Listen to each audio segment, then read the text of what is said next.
Championship. I'm Jared Deanna. Joining me once again, my great friend and co-host, Ryan Sage. Ryan, not only are we celebrating 15 years, FDXV, that stands for 15, but we're celebrating 100 rounds. It's really fun to celebrate this 100th round and being around for 15 years, coming in together at the same time. Interesting stories along the way, and some of them, you know, go back to the original drivers. There's 4 original drivers that have done every single round. Gucci, Daijiro Yoshihara, Chris Forsberg, and Von Gittin Jr. These are the legacy drivers of the series, and they're still here and competing at a high level today. The story is now here at round 4, the Gauntlet, this menacing, unforgiving track. This wall, we put some plastic on it, but let's talk about the standings. So, Frederick Osbo leads the pack. He is in the #1 position. Chris Forsberg, you talked about him and his consistency. James Dean, he is your defending champion, only 52 points behind. That is basically 100 points for a win, so you do the math. Peter Vincic, they're sitting in 4th, and Christoph rounding out the top 5. Yeah, and I think the 6 through 10 drivers are a really important story to tell because they're close in points, but they're all outside of 100 points, which is equivalent to a win. So they have some work to do, and that's Forrest Wang, Ryan Turk, Justin Pollock, Daijiro Yoshihara, and rounding out number 10, Odi Bakchis. All right, before we bring in Ryan Lontaine to talk about what the judges are looking for here this round, I'm going to throw it over to Robin Ishida, who caught up with Forrest Wang in this episode of JE Pistons Tech Talk. Hey, this is Robbie Nishida here at Forrest Wang's pit, back with the JE Pistons Tech Talk. Just want to talk about how the weather is maybe not being so well this weekend and cooperating with the drivers. What do you do different to your car? Do you have any wet settings? And do you drive the car any different? Yeah, like main thing, we'll disconnect the sway bar in the rear, let the suspension free up, obviously drop the tire pressure down a bit.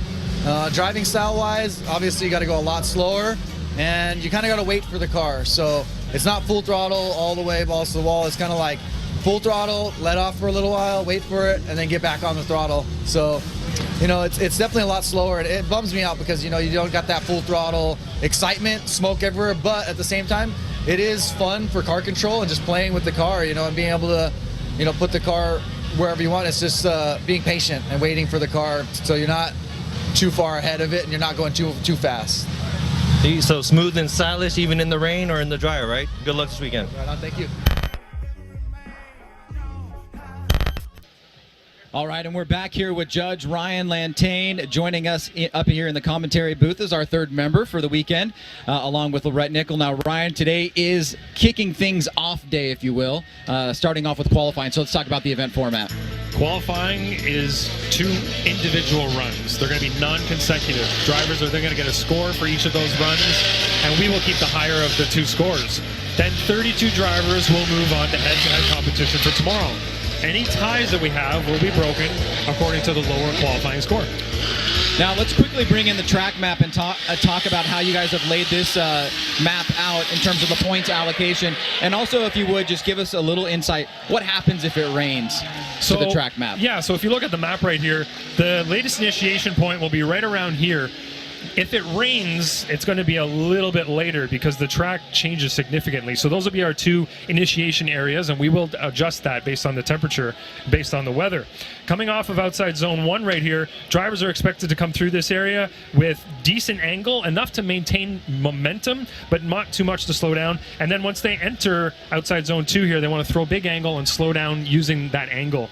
Now, what we've changed this year is we've got the cars crossing over here as opposed to last year where we did kind of a kidney bean shape. And what we've done is removed the inside clip that was here, and we've actually added what's called touch and go 1 right there. So the drivers have to go wide to that area. Once they leave here, they want to get to the inside clip and then finish wide. So it's a nice smooth line, and it looks really, really good. Explain to the fans what the benefit or just the difference in general is of last year's layout with the kidney bean as opposed to the crossover. Okay, so if you looked at last year, you know, around here was the same, and what would happen is the drivers would cross like this and then finish right there. So there's quite a big difference this year with the crossover, and in the infield here, it's pretty rough. A little bumpy, but it adds a little extra challenge for the drivers. It looks really fun, and the drivers, I think, like it more. It's a little bit more natural going around there.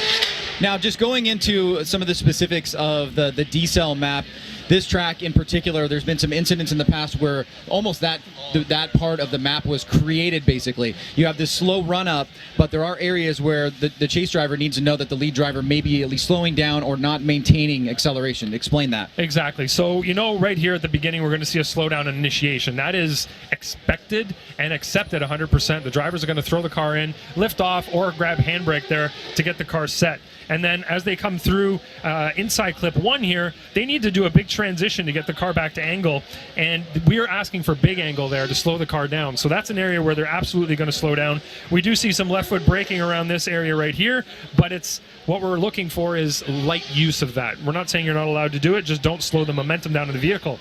As they come through the infield right here, they're going to be approaching that touch and go 1, and they're going to have a slowdown here as they get to that area, and then they're going to power back on right through to the finish. So those are the 3 slowdown areas that are more or less accepted throughout the course here. So we've talked about line and angle, you've broken down some of the decel areas. Let's talk about fluidity and commitment. Fluidity and commitment are very important throughout this track. Fluidity looks at the rotation of the vehicle on its own axis. We want to see the car rotating smoothly, quickly, and accurately. The driver should know exactly how much angle that they want to achieve and get to that angle without over-rotating or under-rotating. Looking at the commitment here, initiation is going to be a big one on that wall because it is the gauntlet. It's a little bit scary going up on that wall. It's a very steep bank, but we want the drivers to be very committed up there. And then the next spot they need to be really committed is going into outside zone 2. As they get into that area, they should be coming in on throttle through inside clip 1, rotate the car really fast, and then use that angle to slow them down. But it's the approach there that's going to really matter. And finally, if they push too hard, we've got things that we kind of more or less call absolute zeros. You guys also have your discretion, but the official the name is incomplete. So let's talk about that for qualifying. Yeah, the main ones in qualifying are, as you see on the screen there, spinning out, opposite drifts. That means drifting anywhere on the track in the opposite direction that you should be in that area. And then anything latchable opening, so a hood, hatch, trunk, or any of the doors would open during the drift.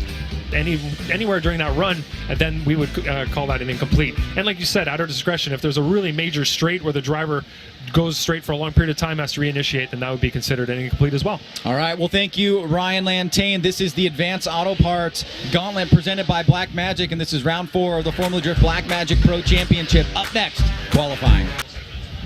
All right, welcome back here to round 4 of the Formula Drift Black Magic Pro Championship. As Ryan said, the Advanced Auto Parts Gauntlet presented by Black Magic. I'm Jared Deander, Ryan Sage. Ryan, championship. I mean, are we really starting to think that way? Are these drivers really forging an effort? Where's your head at, and where do you think the driver's head's at as far as championship? Yeah, I always think that the championship starts to somewhat coalesce around this round, or at least start to shape up. But that's only halfway through the season. We're not going to Montreal this year, so drivers have to deal with a new track, a track that nobody's been on before, at least not in the setup that we're anticipating that we're going to have there. And that's going to create a little bit of an X factor. But I think you have some of the regular guys in the mix, but I think what we saw after Road Atlanta is that, especially what we're going to see here today in qualifying, is we're starting to see those qualifying scores get higher and higher. We've seen a 99 this year from Osbo, we saw a 97, I believe, last round from Justin Pollock. And so the driving is becoming very precise, and battles are lost in these really small mistakes. And if you can get that #1 qualification spot, and we have a driver or 2 out, it's an automatic buy right into the top 16. So you've given yourself those points, adding on to a championship, or giving yourself a much better shot to make it into the finals. And what we know from Chris Forsberg's championships in the past, from Frederick Osbo's and other champions, is that it's really, I mean, maybe with the exception of Daigo Saito, is that it really is about the consistency. Unless you're in Daigo's championship year, he had a lot of wins and then he had some poor results. Right. So he kind of offset that. But consistency has generally been the key, and we're starting to see those drivers that have three events under their belt that are very consistent, and that's what it's going to take to win a championship. Keeping your car together as well as it seems that the 3 previous rounds of the 2018 season, we've seen the fans and the drivers be pretty content with the judging outcome. What do you contribute to that? I mean, I know the judges put in a lot of effort to really finite details of what they're looking for. I think that's a big part of it. I think also just a continued transparency, try to understand exactly what they're looking for, consistency between what's being said in a driver's meeting to what actually plays out on course, having a proper understanding of what we all think the best drifting is, what it looks like, what the best competitive drifting looks like, and drivers knowing what they need to do. I would attribute a lot of it to that. All right.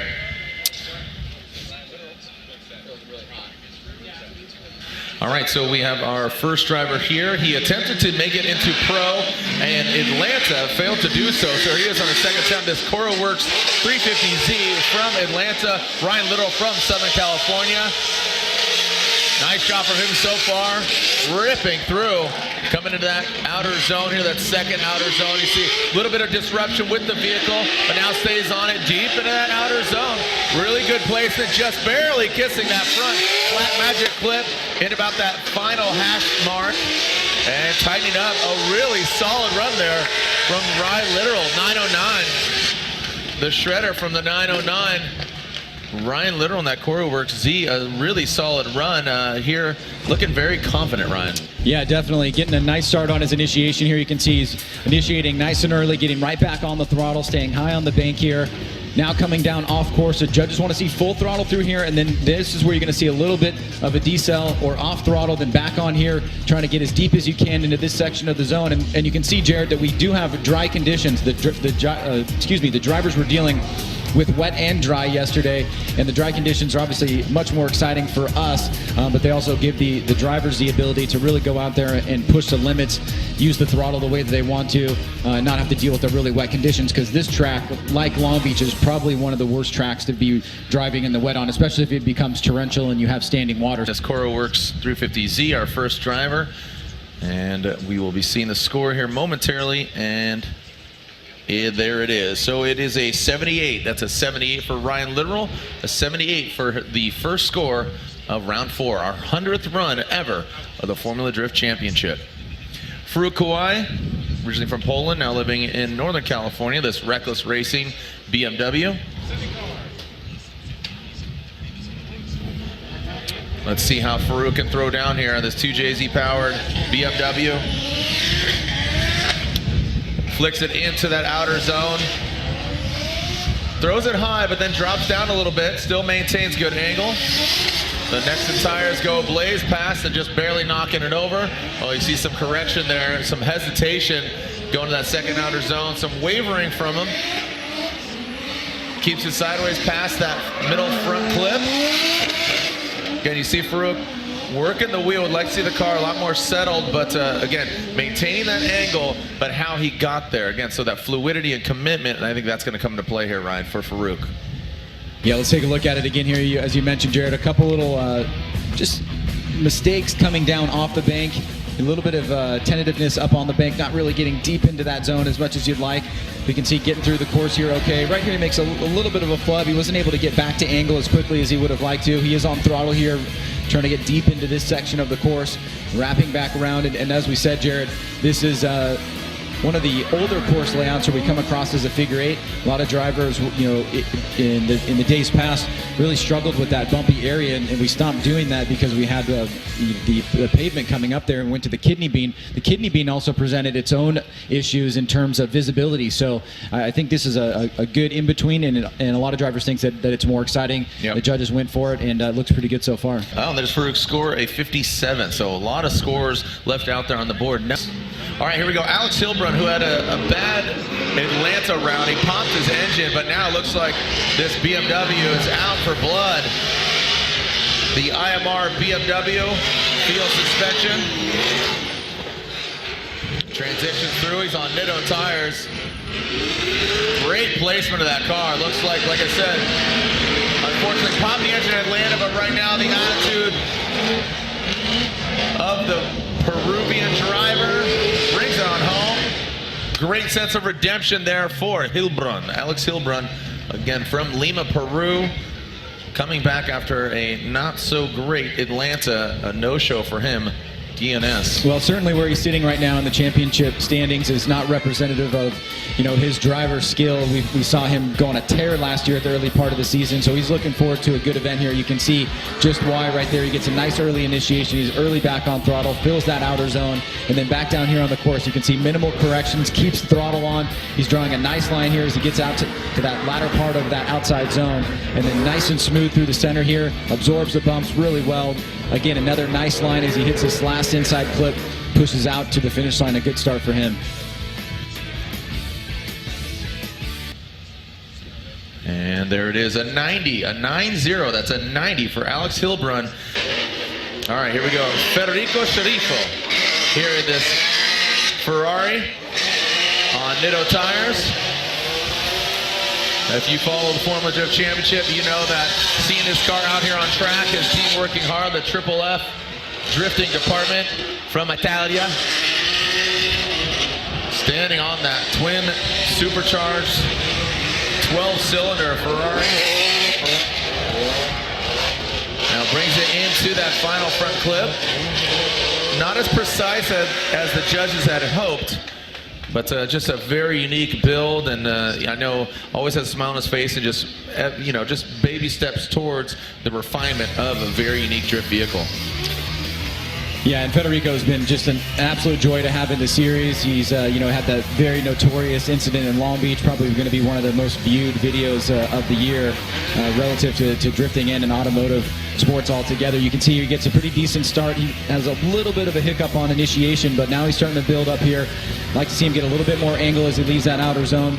Coming through this center section here, handles the bumps pretty well, gets out to that initial point of that first section there, and then right here through the finish line. Looks pretty good. Being at this track, it's intimidating. It's a very unique perspective when you're behind the wheel. And I know Lantagne, one of the judges, rode with 6 of the vehicles yesterday. And you're driving, you're looking down when you're up there on that bank, and you know that wall behind you is not going to be soft if you crash into it. So Federico Sharifo waits for his score, as this looks like it is Forrest Wang, but it is not. This is Dean Carnage Carney. He unfortunately had a mechanical failure, so he is renting the vehicle from Forrest Wang for this round of competition. Hopefully we'll see him at the next round. So as Dean Carney knocks over the cone, but don't worry, that's not a big deal. It's not a restart cone here. Dean Carney telling us, nice job from him so far. That 2JS chassis, we saw this vehicle driven by a Pro 2 driver in Atlanta. Now with Dean behind the wheel, looking very comfortable. Good transition. Very smooth attitude of the vehicle, and crosses that finish line. So a good job for him, in that rented car. A string of bad luck for Dean, and I know his team is working feverishly to get that car back out there, and the Oracle Lighting Achilles radial rented vehicle here for Dean Carney, Ryan. Well, certainly you can see he's no stranger to jumping in different chassis. Has a tiny hiccup there, but you can see just how aggressive he's willing to take it to the edge here with this vehicle, pushing pretty hard here. Nice speed through this section, gets back on the throttle. Trying to fill this zone completely here. Looks very comfortable behind the wheel of what is a much different vehicle compared to what he's used to driving. So an all-around driver that can pretty much jump into anything and take control of it as he finishes up here his run number 1. And Federico Sharifo, his score was a 76, FYI. And there is a 76 from Dean Carney as well. So 76 is back-to-back. K-Law, Kevin Lawrence, another driver doing double duty, both Pro 2 and Pro. It's back behind the wheel of his trusty S13.4, or S14.3, I should say. Has the S13 front end on the S14 chassis. Coming to us from Florida in Juku Racing. S chassis. Let's see what K-Law, Kevin Lawrence, has here in store for us. All right, here we go. Kevin Lawrence initiates. You can see that yellow line. That is the point of no return. Keeps it high on the bank. Well done from Kevin Lawrence. Nice smooth off the bank into the flat section, into that second outer zone.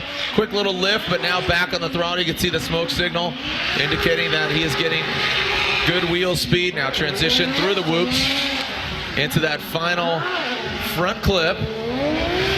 About that second hash mark. Good fluid. You can hear that exhaust note. Did not lift. Just right before that second outer zone. That was kind of the only point of hesitation. But let's take a look, Ryan. Well, nice run here by Kevin starting off. He had a little bit of a struggle in Road Atlanta in doing double duties there, but you can see right here, cleanly comes out of the gate, gets back on the throttle, stays pretty deep into this zone, leaves the bank at the right time, manages that bump coming down nice and tight on that first inside clip, real deep into that first section of outer zone. Number 2, throttle all the way through. As you said, just a little bit of a lift there going up on the wall, but now coming through this center section here, looking nice. Hits that outside touch and go, and now reaching for this final inside, throttling through to the finish line. So good start there by Kevin Lawrence. And there's the score there, 77 for Kevin Lawrence. Ryan Littoral, I know he couldn't make all the West Coast rounds, so I know he could obviously make Cora Works his home state of Atlanta, Georgia. Here we go, Jeff Jones here in this Doc Falcon. Oh boy! And it looks like he already knew when he threw it in that it was going to have some issues. He knocks that black plastic lining. That will be an incomplete there for Jeff Jones. Ryan, what is the material that you that we covered the wall with? The exact material, I'm not 100% sure. It's from what I heard, it's a certain type of really hard plastic that can go on the wall to kind of help not mediate some of the damage. Yeah, mediate some of the damage. You know, we've played with flipping those railings in order to not catch edges and things like that. Just make it as safe as we possibly can. I think this was another good addition there because it should just help roll you off a little bit better. But you can see, if you hit it in the right spot, you're going to make some damage still. Looks like we are just slowly but surely getting Jeff Jones's vehicle off the course here.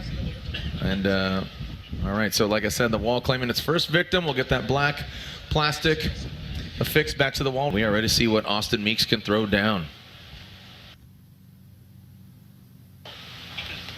All right, so we've seen some great things from Austin Meeks in the past, and we're looking forward to what Austin can throw down here. Achilles tires, smoking it up, oh, and gets into the wall. Austin, back-to-back unfortunate circumstances for Austin Meeks. We saw Jeff Jones, and now Meeks, you saw that back-end tap, and then it just sucked up the rest of the vehicle. Ryan Sage, oh man.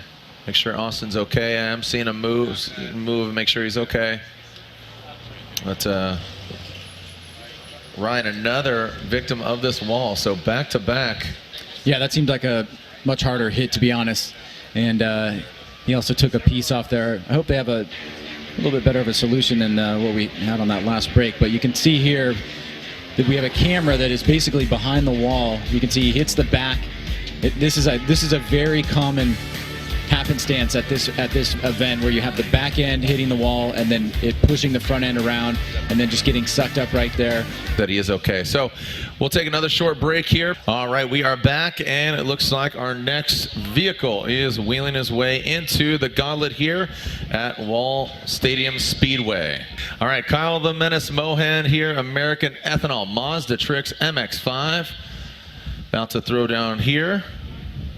Kyle Mohan just seeming to really work well with that car. He had a great qualifying run in Atlanta. We'll see how this track suits his style. As Kyle Mohan with his first qualifying run here at the Gauntlet.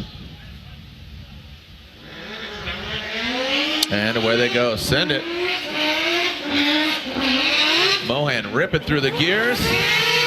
Keeps it off the wall. Nice job. Man, absolutely zinging it right now. Ear-piercing exhaust note into that second outer zone. You can hear him lift, just sliding it into the crease. And all the way through into that front clip. And now he's going to tighten it up.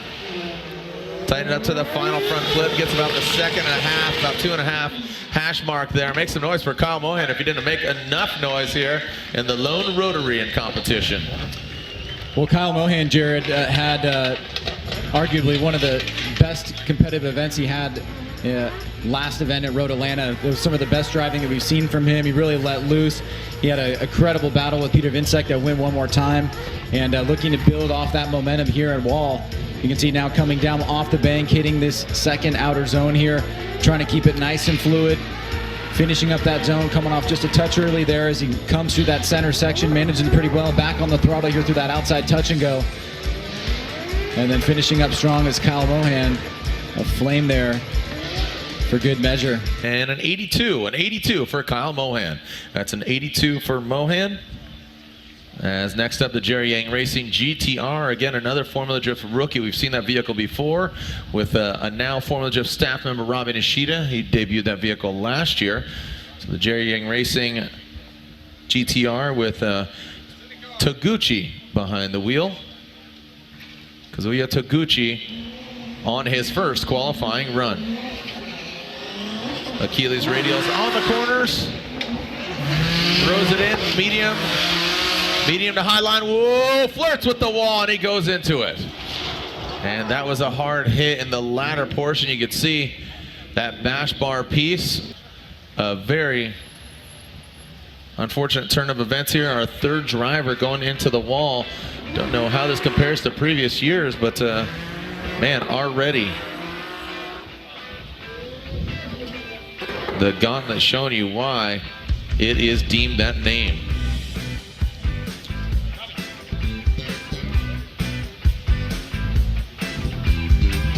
All right, so again, another vehicle claimed here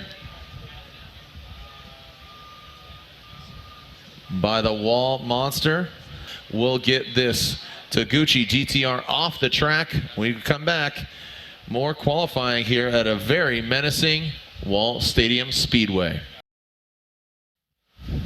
All right, fellas, let's keep it off the walls. Another delay here. We are live here at Wall Stadium Speedway. The Advanced Auto Parts Gauntlet presented by Black Magic. Round 4 of 8 of the Formula Drift Black Magic Pro Championship. We are seeing the Toyota Supra on Nexon tires of Rad Dan. He is making his way to the start line. He is our next driver to have his way with this course. Let's keep it off the walls, guys. And we can continue here with qualifying. Ryan, just a kind of slow trickle, a little drip. Yeah, I think keep telling the drivers to keep it off the walls is like telling humans not to breathe. Yeah, drivers want to get gangster. Okay, I'm with that. But you know, we want to go a little bit faster. We want to clean up faster. Right. Hold your breath here. Rad Dan throws it in. Nice job. Really good angle. That's great proximity to that wall. One and done. Well done there from Rad Dan. Hear him popping into the crease. You see those hash marks that the judge have laid down. Really a solid job there. Oh, and a big hiccup there. As Dan wanted to bring it out, he shortened up that line. Up until that point, it was a really promising run there from Rad Dan. Yeah, well, you're right, Jared. You did have that mistake towards the end, and it was a mistake of aggression, which is what you like to see. Big angle coming through the center. But I think the story for Dan this year has really just been how much he fits in to the Pro Championship Series. He's looked like an amazing driver throughout the entirety of this season, and you expect great things from him. You can see the first half of this run is pretty solid. He's quick, very fluid through this section here. A lot of throttle control, and then coming through here, watch, a lot of angle in the car and just a bit too much. He has to pull off that outside touch and go. You can see he comes on that inside line, so he'll have a little bit of a mistake there, but I think it's a good run for him in run number 1, something to build off and move into run number 2. Dan Burkett there with a 74 there for Dan Burkett. A 74 for Rad Dan. Next up, this Monster Energy Nitto tire, Ford Performance Mustang RTR. Vaughn Gittin Jr. You can see the current standings here in the Fast Orange qualifying. Vaughn Gittin Jr. about to throw it down. Vaughn Gittin Jr., the attitude of that vehicle gets nasty. Look at that front right wheel lifting. Once again, three-wheel motion past that front clip into that second outer zone. Well done there. Boom. Taking out that carbon fiber splitter there, that RTR splitter. Bogging down, but hammers down across the finish line. A very signature Vaughn Gittin Jr. run. Loud and proud. Let's walk us through it here again, Ryan. Yeah, a nice start here for Vaughn. You know, he had that really tough battle with Ryan Turk in the top 32 in Road Atlanta. One more time ensued there, and Vaughn went out. But you can see here the driving is right up there, top notch. Stays deep into that first outer zone. Could have done a little bit deeper there towards the wall, but deep enough to get a good amount of points for that section, and then down through that center section on that inside clip. Now here through the power alley, bouncing around, three-wheel motion, nice and tight on that final inside clip, and then through the finish line for Vaughn Gittin Jr. So Castro's next as Vaughn Gittin Jr. scores an 87, an 8-7. It's an 87 for Vaughn Gittin Jr. as Jonathan Castro is on the start line. Gerdo Metodon, next in tire, Toyota Racing Toyota 86.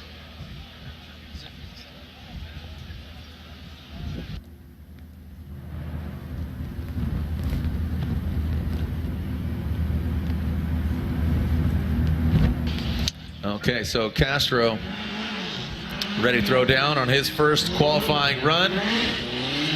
Castro just talking about confidence and talking about just in the seat more. Castro, well done.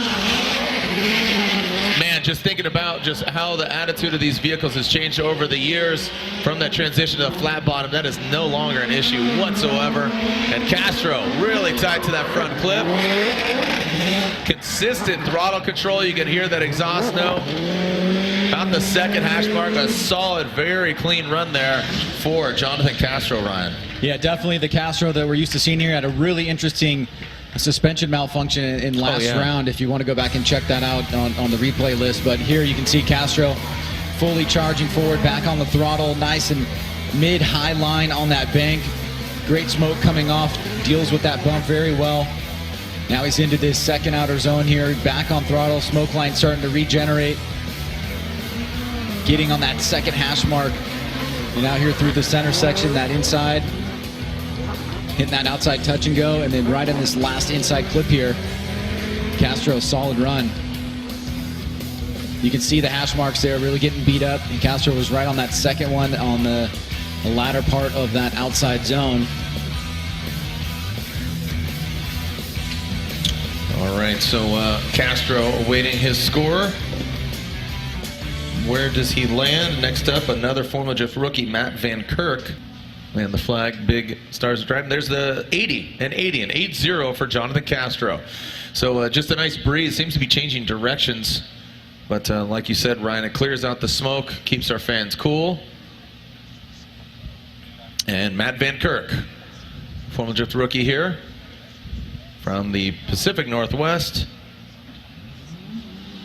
About to throw it down. There we go. Oh, looks like something came off his car there right on initiation. Goes to initiate. Kind of a crawl here as he makes his way through. Now into that second outer zone. Very, very clean, subtle line here. Nice job. Very fluid, Ryan Van Kirk. And Van Kirk powers through the finish line, and oof. Looks like, yeah, Ryan, looked like right off the start line something fell off, and you thought it was an intake filter? I can't. It's hard to make out from here, but there we go. He almost ran it over, whatever it was. Yeah, almost hit it. All right, so here's Van Kirk out of the start line. There he goes. You can see it right there fall off. Gets that slow rolling initiation, back on throttle just about a quarter way through. You can see he's on a mid-lower line. Now comes off the bank, hits that inside clip. Pretty decent transition into the second outer zone. Stays on the throttle through that section, keeps that smoke line nice and consistent. You can see reaching out to that deeper section of that outside zone number 2, then through the center section there, dealing with the bumps pretty well.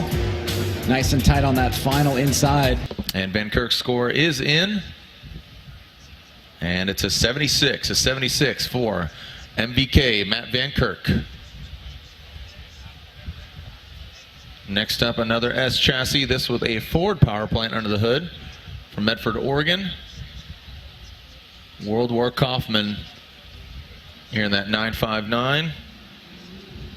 This machine was built to shred, is the words that are placed on the wing of this vehicle, and Kaufman, a very exciting, fun driver to watch. Seems that he has just really found his safe places. We were talking with Montaigne earlier. Whoa, Kaufman throws it in. Big, nasty initiation. Has to take some angle out of it, but then gets back into it. Really ripping this thing around. Snaps into that second outer zone. Very fluid. You can see by the smoke trail through the whoop section. Doesn't get all the way to the outside, touch and go. But like I said, just a very fierce, aggressive driver when he wants to be, when he's in that comfortable space, when he's in the right mental space. You know, he's done some stage rally racing before, and seems that he's hitting his stride here this year. We can see the approach here dropping down, big initiation there, and he gets off throttle for a second, has to make that adjustment, pull a little bit of angle out of it. But again, Jared, you know, when they make mistakes, it's always, I feel like that it's a little bit better when they make them by doing aggressive things that are really hard to do. And you got to give credit there to Kaufman. A lot of throttle here, big smoke line, finishing up that second outer zone. Now through that center section there, you can see locks in his angle, hits that outside touch and go. Bit tight on the inside there, but overall, pretty aggressive run by Matt Kaufman. Should get him a decent score. There's a 79 for Matt Kaufman. That's a 7-9 for Matt Kaufman. Next up, Formula Drift rookie Dirk Stratton. Dirk Stratton, the drift vet, this number 33, the Lingenfelter Achilles tire. He's now got Enkei wheels on the corner. And Dirk, one of 2 Corvettes here in competition this year. They saw battle in Atlanta. Matfield came out on top, but Dirk Stratton from Ohio, definitely a fierce competitor. Dirk Stratton transitions, exploding that front clip. Snappy transition into that second outer zone. Very fluid from Dirk. And ripping through the gears, getting that outer zone, about that second hash mark from Stratton. And across the finish line. A solid job there from that Stratton Chevrolet sponsored. He's on Fortunato on the corner suspension, Lingenfelter horsepower. Ryan? Well, you can certainly see why he has been one to watch this year. Very aggressive run, but the execution was right there. He has that much faster roll, not a super aggressive initiation, but nice line being drawn there up on the top of the bank. Just a little tap there. Look at that nice, nasty switch in there into that second outer zone. Holds the angle, big throttle here, leaving that second outer zone. Just off for a second, then back on, almost mirroring the deceleration area. So you can see that Stratton really understands what he needs to do on this course here, and a strong overall performance for him on run number 1. There it is, an 80. That's an 8-0 and 8-0. So about consistent with what everybody else has been putting down. Michael Essa, former Formula Drift champion. Essa Autosports Achilles tires. Coming us all the way from Southern California. Michael Essa with his true turbocharged BMW power plant under the hood, as opposed to some of the other BMWs you've seen over the years with different V8s, including that of Christoph Splush, the 2J under the hood of Farouk. Here comes Michael Essa, all BMW. Bavarian Motorworks, Essa Autosports. Ripping through. Wide off of that clip. Very fast through the course right now. Big, massive angle there. All the way to the outside zone there, Ryan. That touch and go, but it does throw him off. Could not get that grip, that forward grip to get tight to that front clip. But a really good execution there from Michael Essa. Well, one of the better wall rides that we've seen so far. You can see he's gonna drop down for a second there. Big initiation, then right back on throttle. Keeps that rear bumper very close to that outside wall. Now coming down off the bank here. You can see he's going to be a little bit long on that inside clip, but he's able to get back around, draw a line into the second outer zone here. And as he finishes up the zone, he leaves right on that third hash mark, so deep into that zone. And then, like as you said, Jared, gets out to that touch and go, but the line that he draws is a little bit wide, pushes him a bit outside that third hash mark right before the finish line. But overall, a couple line mistakes, but great execution. Essa with an 84 from Michael Essa in his BMW. Here comes Chelsea Denofa. Used to be Say Howdy, Get Rowdy. Now it's Ready to Rowdy.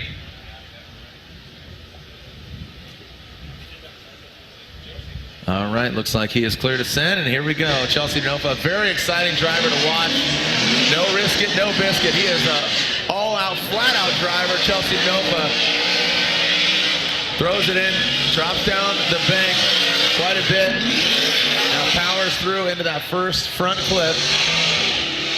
Into the crease goes Denofa. Really tight to that front. Getting all the way out to that, about the second hash mark, similar to that of Essa, but he does tighten it up. And make some noise for Chelsea Denofa. If you already didn't make enough. Well, definitely the aggression that we've come to expect from Chelsea Denofa. Let's take a look here as we go back to the initiation. Snaps right into it, back on throttle pretty quickly. Now he's nice and high here, but watch as he comes off the bank a bit early. Could have stayed in that zone a little bit longer. You can see a little bit more angle through that section there, but you can see as Denofa gets back on throttle here, tons of smoke being generated right on that first hash marker.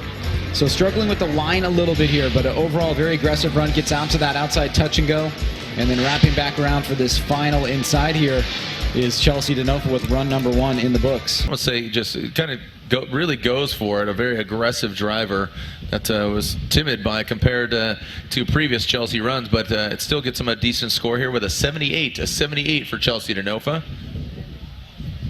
And here's the other Corvette that is competing in Formula Drift Championship here in 2018. Matt Field, the beast from the Bay, in this Falcon Tires Wish Auto Corvette. Great looking car. Saw that Black Magic car check with him and Forsberg. Here comes Matt Field. What's he gonna do? The 777. Matt initiates. High on the bank. Probably the highest we've seen without hitting it, Ryan. Solid snap into the second crease. That second outer zone. Matt really gets, and you saw a little bit of correction there. Got out of shape, but stays with it, stays pin it.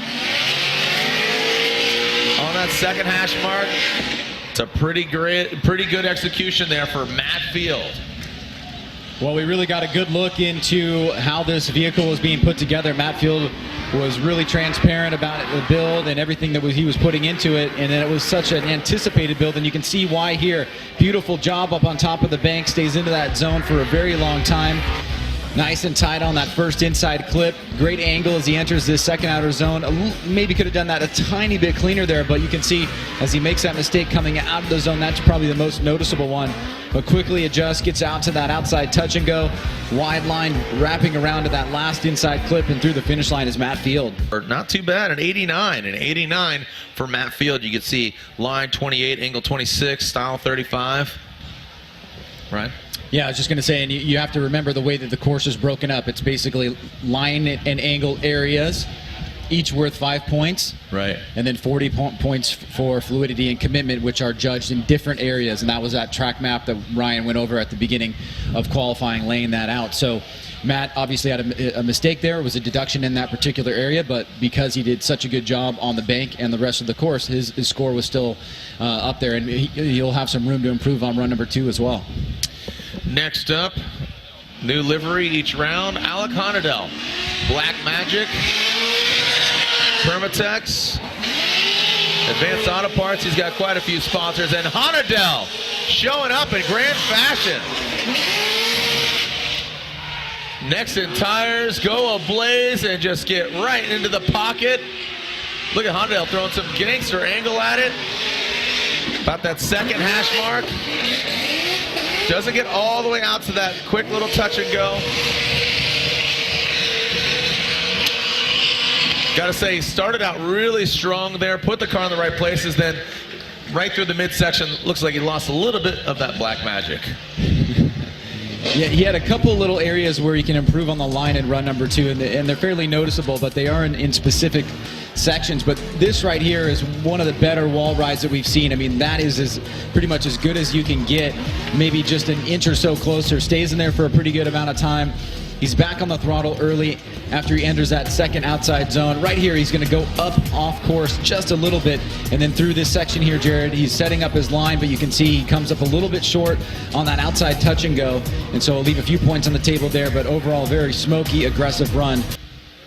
And where does he land? 85 and 85 for Alec Honadell. Next up, we talked about those legacy drivers, Ryan. This is one of the 4. Young Ken Gushi, aspiring to make a career out of drifting. And here he is 15 years later, still doing it. So the Greddy Performance, Toyota Racing, Toyota 86 on Falcon tires. Yeah, I got a chance to sit down with Ken actually about a week ago for about an hour. We talked about his whole career and learned a lot of really cool, exciting things. Right on, that's right. All right, here we go. Ken Gushi initiates. You saw him throw it in pretty gangster. It looks like he had a back pedal just a touch. Now that 2JZ powered 86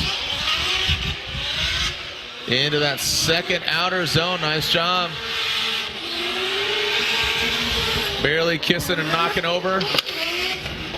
Again, the Boost Brigade team captain here, Ken Gushi. Well done by Ken Gushi. What's up with the Autobots logo on his hood? Roll out. You got to do your Optimus Prime. Yeah. All right, here we go. Ken Gushi, run number 1. You can see nice initiation there. As you said, Jared catches it, gets right back on throttle, stays pretty high on the bank here. Ton of wheel speed there, generating a lot of smoke on that second hash mark through that inside clip. Entering now that second outer zone. Back on throttle, keeps it really deep. Just going a little bit long there, but almost flawlessly executed. Now getting out to this touch and go here on that second hash mark, and then tight through that final inside section. So Ken Gushi, a good start here. And there's Ken Gushi scoring 87, and 87 puts him into that number 3 position. So originally from Lithuania, Odi Bakshis. Now in Wrightwood, California, just in the Los Angeles Hills. Odi Bakshis, Falcon Tires, one of the frenemies, him and Matt Field, creating a video series based around their relationship. Here we go, Falcon Tires, drift wheels, field suspension, and Odi turns on the smoke machine. Man, really staying on it. You could hear it just in that transition, barely lifted whatsoever. This thing making all sorts of noises here through that loop section, all the way out to that outer zone where that quick touch and go makes about the second hash mark there, Ryan, on that final front clip. But man, he just did not lift whatsoever. He put a cinder block on that pedal and just pulled it off. Well, I don't think I need to remind you or a lot of the fans out there that remember last year that Odi Bakshis is no. Oh yeah. He is no stranger to attrition. And last year was an unbelievable event where he had so many one more times. It was one of the first times we went into the nighttime. And as he was crossing the finish line in the finals, the engine popped. He ends up winning the event. It was unbelievable. It's what started a surge for him on the second half of the season where he made a big charge.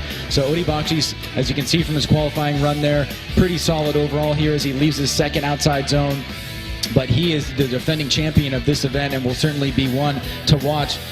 This kind of track definitely favors Odi, somebody that is just a phenomenal chase driver and can put his car where he wants to. And you can see right there, Jared, it pays dividends in run number 1. Yeah, and you know, all these guys are going for that Black Magic number 1 qualifier position, 92. Odi Bakshis with a 92. And Odi Bakshis currently sits on top. Slide or Daijiro Yoshihara, one of the legacy drivers since 04, turn 14 distribution, Falcon Tires, Subaru BRZ. There's turbocharged LS under the hood. Dai Yoshihara. Kind of a quieter exhaust though compared to previous rounds it seems like, but regardless, definitely putting the power to the ground. Woo-wee. Nice job there from Dai. Got another vehicle just making a bunch of crazy noises. The fun factory here of Dai Yoshihara.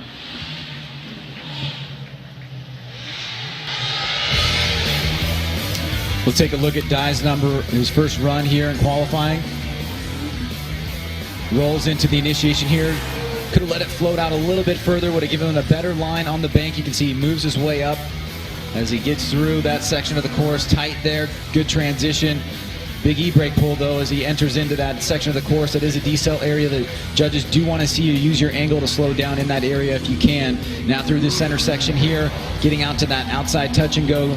Nice job there. Pretty smooth line being drawn as he hits that inside final section and then through the finish line for Daijiro Yoshihara. And Dai with a 90 puts him into that number 2 position, a 9-0. That's a 90 for Daijiro Yoshihara. Next up, JTP, Justin Pollock, Falcon Tires, Roush Performance, Ford Mustang.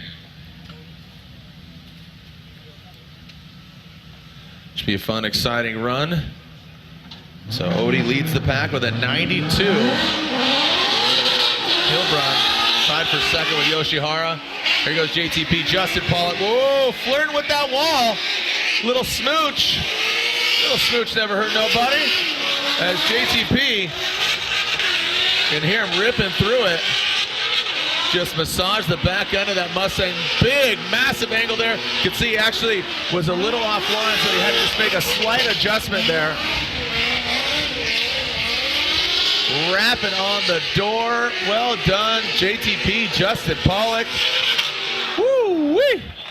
Wake up the neighbors. Gaining some applause from the fans here at Wall Stadium. Ryan, let's look at it again. Well, you can see right here, JTP is continuing with the momentum that he's building this year. He does a great job on the bank, and we've seen him just look really strong pretty much the majority of this season, saying in the offseason, look, I felt really comfortable with the vehicle at the end of last year. I want to make some minor adjustments, and I think I'm going to be good to go. And you can see here, except for this tiny little mistake through this center section here, and if you go back to Road Atlanta, his #1 qualification, he certainly is very settled and confident in the vehicle, and you can see overall it seems to be working for him, and just continuing to build overall. This section right here just rubbing right against the wall, but keeping it off is just that precision that you're looking for, Jared. Going for that top qualifier Black Magic Award, and right now a 92. So 2 drivers with a 92. And it'll come down to that second run, and then we have a series of tiebreakers to see who our #1 qualifier will be. But Justin Pollock making his presence felt here out of the gate on his first qualifying run. Up next, part of that Blackout video series. We talked about frenemies earlier, which is Odie and Matt Field, and now these 2 gentlemen, Chris Forsberg and this guy, Ryan Turk, the Blackout Garage, the Gum Out Nexon Tires Toyota Racing Toyota 86. What's the 411? Ryan Turk. That 2JZ powered 86. Nice, up on the wall. Does it again. The 1552 wheels go around. This thing sounds like it's just relieving itself out here on the course. You can just hear a loud exhaust sound, just shredding of the tires. Quick little correction there on the fly. And powers across the finish line. Well done there by Ryan Turk. Ryan, let's look at this again here. Yeah, and we've seen a lot of media reports talking about how a lot of people think that Turk is about ready to break out here and go on a tear after his performance in Road Atlanta and just all the things that he went through. And you can see he's continuing that. He has this nice initiation here where he gets back on throttle pretty early, rides the wall into that deeper section of the course, very tight on that first inside clip. Back on throttle again here through this second outer zone. Big smoke line here now as he prepares to leave this zone. He sets himself up, makes that little tiny mistake there, but then throws big angle in the car, pushes right into that outside touch and go, and then through that final inside section there for Ryan Turk. A very aggressive run overall. And there is an 88 for the 86 of Ryan Turk. As next up, everybody Wang Chung tonight. Forrest Wang here in his Vapetasia. Keeley's Tires. NRG Innovations. S15. Forrest Wang coming in hot. Whoa, buddy. Look at him work his way from the bottom to the top. The cabin just absolutely filled with smoke. Running the 2J as he does not vie for the V8. As you can see, evidenced by the V8 sticker.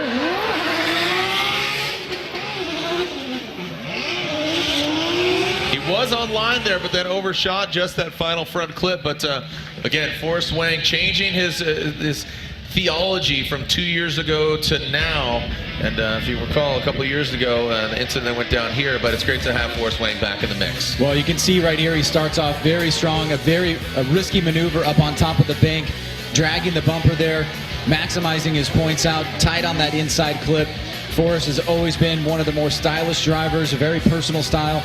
And you can see here that as he leaves this second outer zone, through this section of the course here, he's going to make a little bit of a mistake by not getting out to this outside touch and go, and then being a bit tight here, or excuse me, a bit long there on that last inside section. But overall, a good performance for him. One thing that he's done this year, Jared, is that he's really been able to get the speed up in the vehicle, and so for him, matching that style and speed has been something that's kept him really high in the points and done well for him in overall competition. Boom, an 85. An 85 puts him currently into a number 9 position. All right, we are now into our top 5 drivers for run number 1. Remember, we will see all the drivers go at it once again. And then tomorrow is game day, head-to-head action. Again, we have 2 drivers tied with a 92 here in qualifying. So again, the forecast, a little wet this morning, but now it is cleared up. We have perfect temperature for some shredding. Here we go. Christoph Blusch from Latvia, this HGK Motul Wisefab, the Eurofighter as it's been deemed, all carbon Kevlar. The Latvian BA. I like to call him the Latvian lover. He puts on a hard facade, but he's a lover down deep. Here we go. Christoph Blusch, who comes off fresh off that victory in Atlanta. Kind of a hiccup there. It didn't seem very smooth from Christoph's on initiation. Standing on it, that Mass Motorsports V8. Get all the way to the crease, to the fold. Super pitted, oh, way offline. Still taking that Black Magic front clip with him. Taking it all the way home. He's taking it all the way back home to Latvia with him. This is my cone now. You do not take my cone.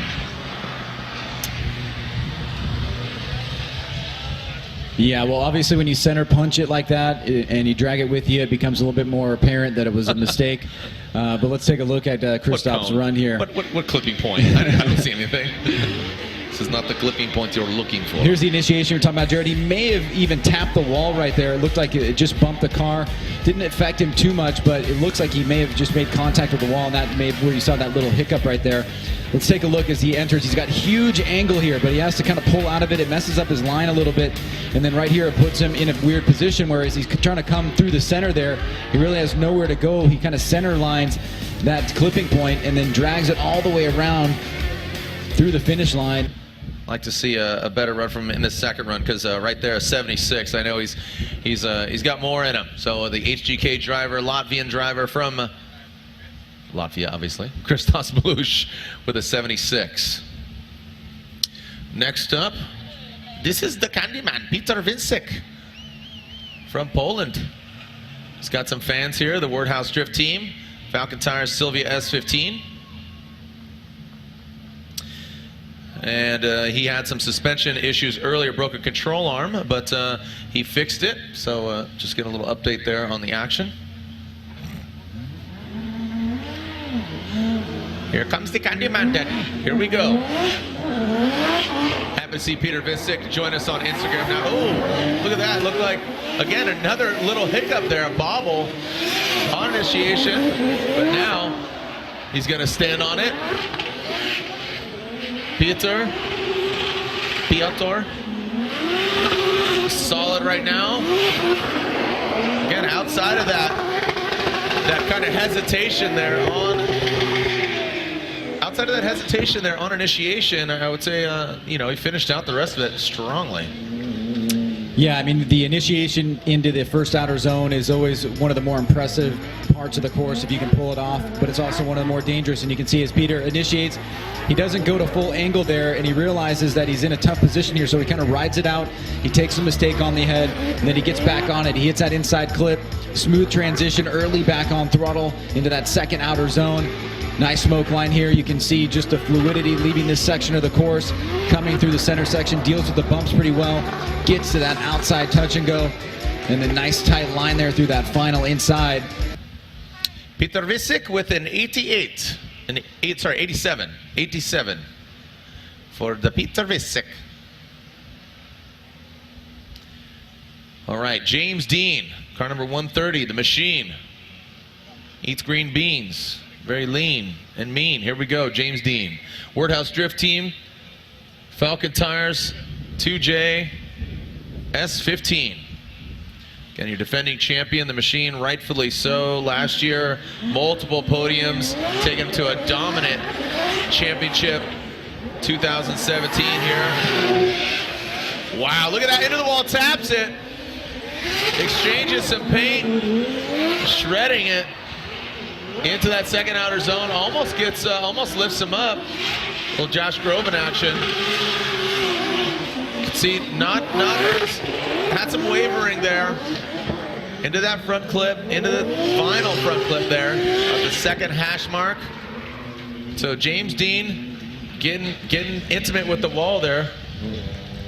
And, notably, Jared, really dealing well with the way that he made contact with the wall. That could have been a lot worse. Looks like something actually fell off his car there as he got ready to come down the line. Very deep right here, and then that little tap, but he deals with it well. He pulls a little bit angle out of the car, but he stays focused, gets back on it, and then you can see he finishes up this second outside zone as if that mistake didn't happen at all. Stays composed, big angle through this center section here, gets out to that outside touch and go.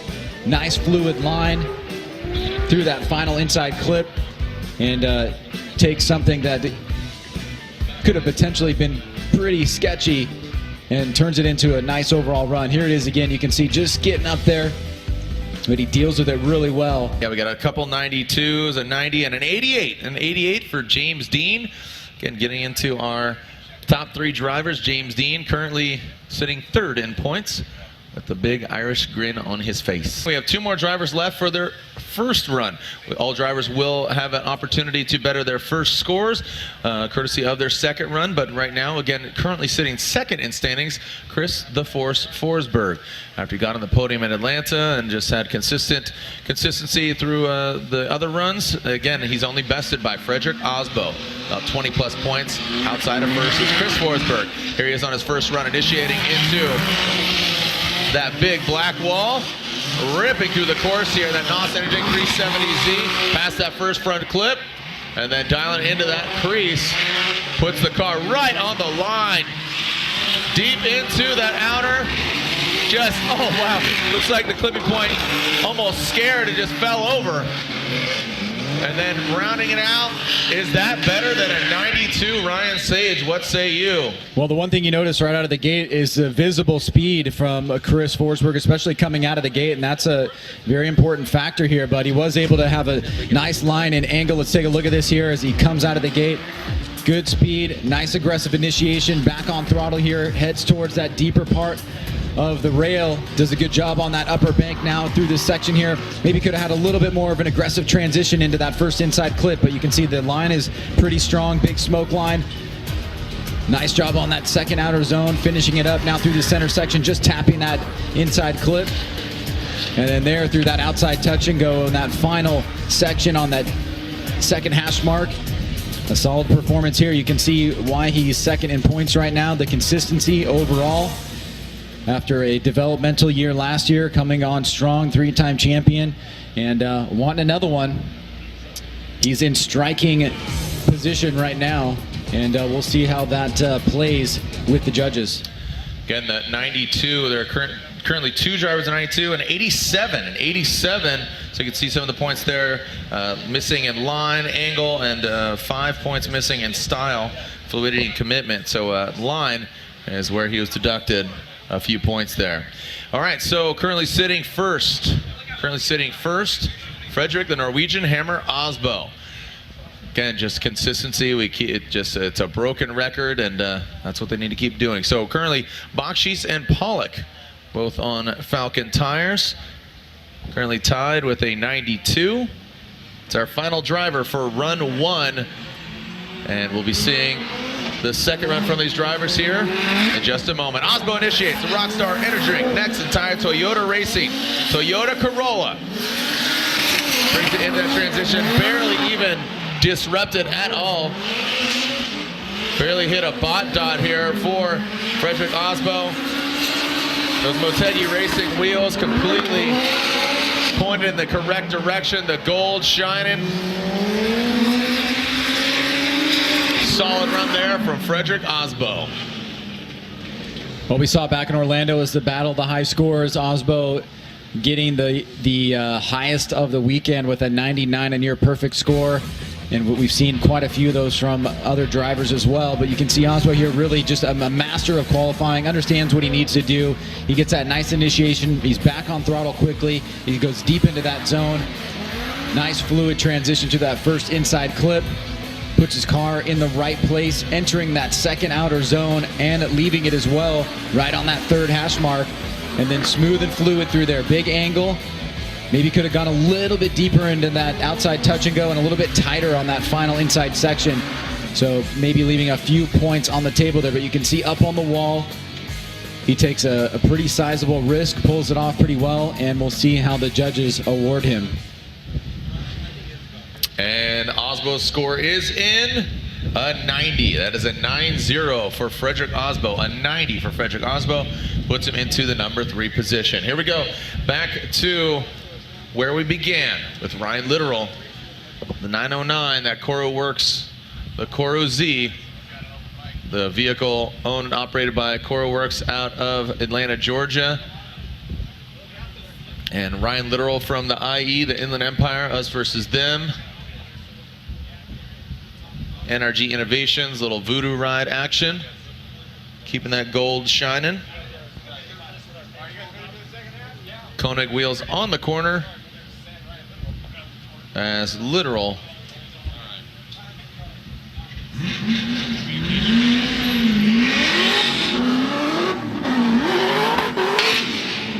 with the feint initiation. Whoa, buddy, flirting with that wall. The Nexon tires getting lit up. Nice job there from Littoral.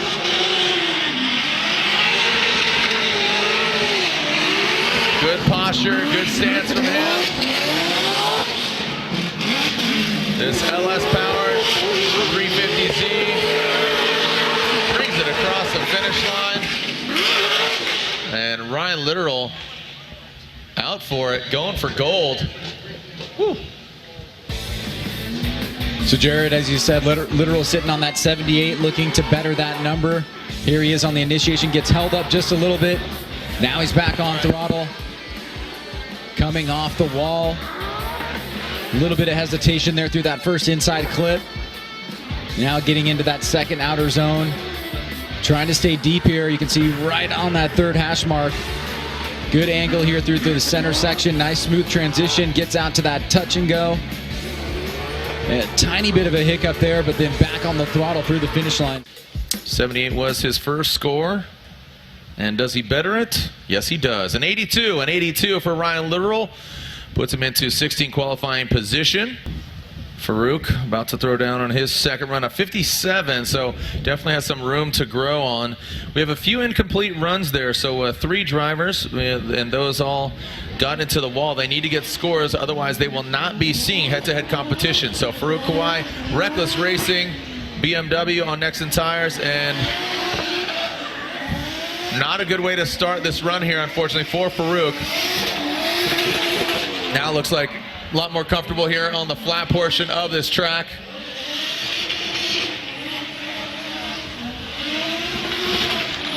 Boom, right on that front clip. Into that outer touch and go area. And tight too at the second hash mark on that final front clip. So Farouk does that better, a 57 for him. Like I said, a lot more comfortable on the bottom portion of the track. Just that initiation was a little late and a little wonky. Yeah, you can see how much of an important role that it plays here. The commitment there from Farouk, just a little bit off, and he did a great job not making that an incomplete. He could have stopped there, but he stayed in it. Now he's trying to continue through the rest of the course. Looks much better here. His first run was a 57, so looking to better that. You can see as he comes through this center section here, trying to reach out to this touch and go. Decent line there, a little bit tight, but through that last section of the course, He is done with run number 2 and done for the day. Will he better a 57? And Farouk does better considerably. Flip those numbers around, a 57 to a 75. A 75 for Farouk puts him into the 27th position. So looks like that is so far the lowest score. So might have a few buys here potentially as we are waiting for, again, those 3 drivers we have that have incomplete runs. But a 90 on his first run for Hilbrun. The Inca Madness Racing, RTS, Nitto tires, BMW on field suspension. Whoa, Hilbrun. Wow, really going for it. A big, massive flick.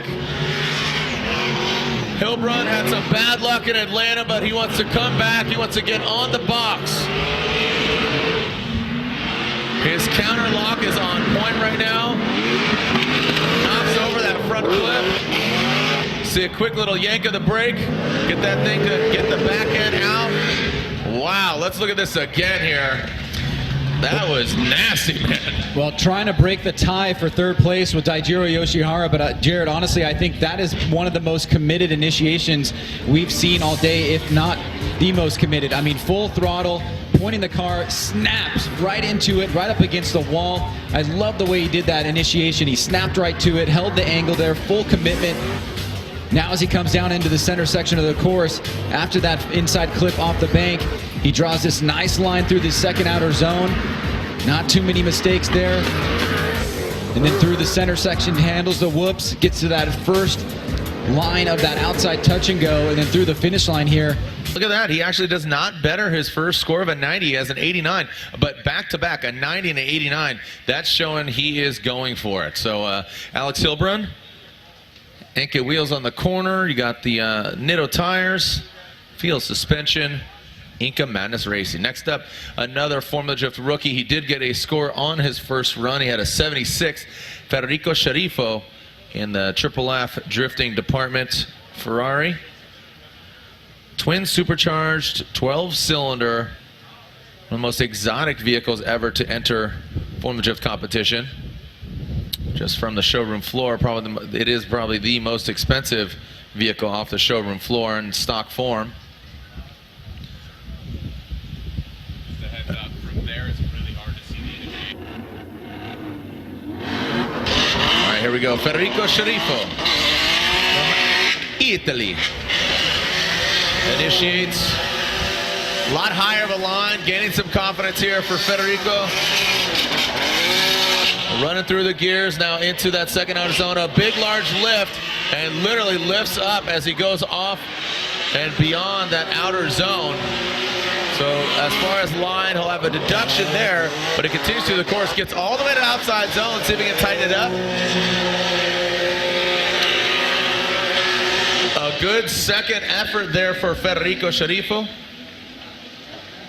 Yeah, and Jared, you called it. You can see just how important the line is, especially on that second outer zone where it becomes so noticeable that you're offline. You lift the back section of the car. You can see inside the car there with Federico having a little bit of hesitation as he gets into initiation. Now he's ready to go. Gets to the middle section of the bank and then is able to fill it. Now he's coming down off the bank into that inside clip. Here is where he goes up off course. And when he comes back down, he has to make a little bit of an adjustment there. So as you said, there will be a little bit of a deduction on line, but he's out to that touch and go. Wrapping around the final turn through that last inside. And Federico Sharifo is done for the day, looking to better 76. And he does with an 80. An 80 for Federico. Dean Carney coming all the way from Ireland with a 76 in this backup car, this rented vehicle, Oracle lining, Achilles tire. Dean Carney having some bad luck. But I know he came and approached me early. Says, "Yeah, Forrest Wang isn't drifting 2 cars out here. He's driving, he's driving this vehicle. He had to rent it. So looking for Dean to have his vehicle at the next round of competition."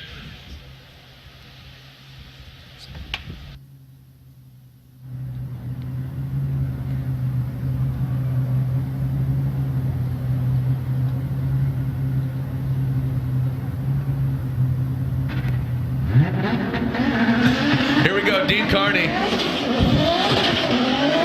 Savage. Here we go. Dean throws it in. Oh, buddy! Flirts with the wall. Stays in it. That could have gone south really quick, or north in that case, up into the wall, but he stays and lives up to his name, Carnage. Shredding that 2F performance. Super Duke back bumper. And the Oracle lights are on the prize. A wide swing there. Doesn't tighten it up to that final front clip. But Ryan, that could have gone south. But like I said, correcting myself, could have gone north, meaning up the wall and into it. Yeah, nice play on words there, Jared. Man, that's Good what job. I do. It speaks for a livings. Well, let's take a look at Dean's run here. You can see the bumper suffering a little bit of cosmetic damage there, but a great save by Dean, as you mentioned. Could have gone bad there for him, but as he comes in, nice aggressive initiation here. He's back on throttle. He had to point it in a weird direction there, and that's where he's going to tap the wall, but he stays in it here, throttles through, gets down off the bank into that first inside clip, now heading into that second outer zone. He's back on the throttle pretty early here. Tries to draw a nice line, exiting that second outer zone, now through that center section, getting out to that outside touch and go, and then all the way around, finishing up. He goes a bit wide there on that last inside section. Here's the initiation again. You can see he's on the e-brake and then back on the throttle here. Watch how the car kind of points itself, and then the butt starts heading up towards the wall. That's where he taps it. A little bit like Dean, but just a bit of cosmetic damage there. And there we are with a second score. It's an 82. An 82 betters his 76 on the first run, puts him into the 17th qualifying position. All right, so it looks like we are continuing. A quick fix there. Looks like with kind of like the drivers, the guys fixing the wall, they're getting a little better each run. So looks like they tightened it up.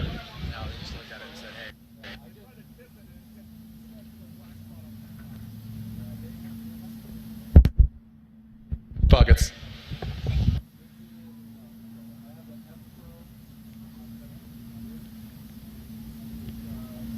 All right, here we go. Kevin Lawrence and Juku Racing. S14.3 with this RB30. An RB30 engine setup. Some wavering there up on the bank. Now into that front clip, transitions into that second outer zone. He has a 77 on his first run, and that's what will be the better of the two. He spins and rotates, and that will be an incomplete, so his first run of a 77 will have to stand to be the better of the two. Let's see what happens to Kevin Lawrence here, Jared. He was looking to better that 77, as you said. I like that initiation, and he kind of points down a little bit. Now he starts to head back up on that mid-high line on the bank, coming down off into that inside clip. Good fluid motion there. Big angle in the car, and then right there he's got a lot of it that the vehicle cannot handle. Goes into the spin. He'll have to hang on to that 77 as he has an incomplete on run number 2. Jeff Jones, that Doc Falcon tires. Edelbrock supercharged V8. 370Z.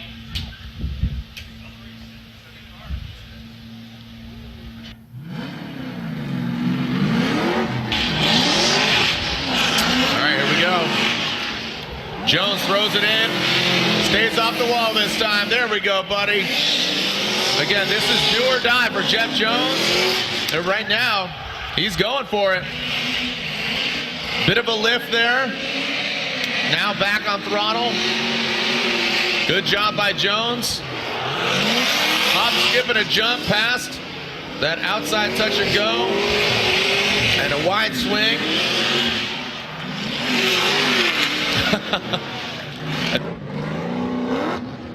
Little harnessing the spirit of Sam Hubinet right there. What's going on? Drift you later, dude.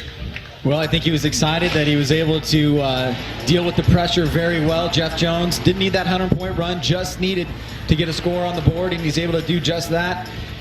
As Jones lays down a pretty solid run overall. This will get him into the top 32 for tomorrow. Now it really just becomes all about positioning as we catch up with him here in the latter sections of that second outside zone, coming through the choppy part of the track into that touch and go.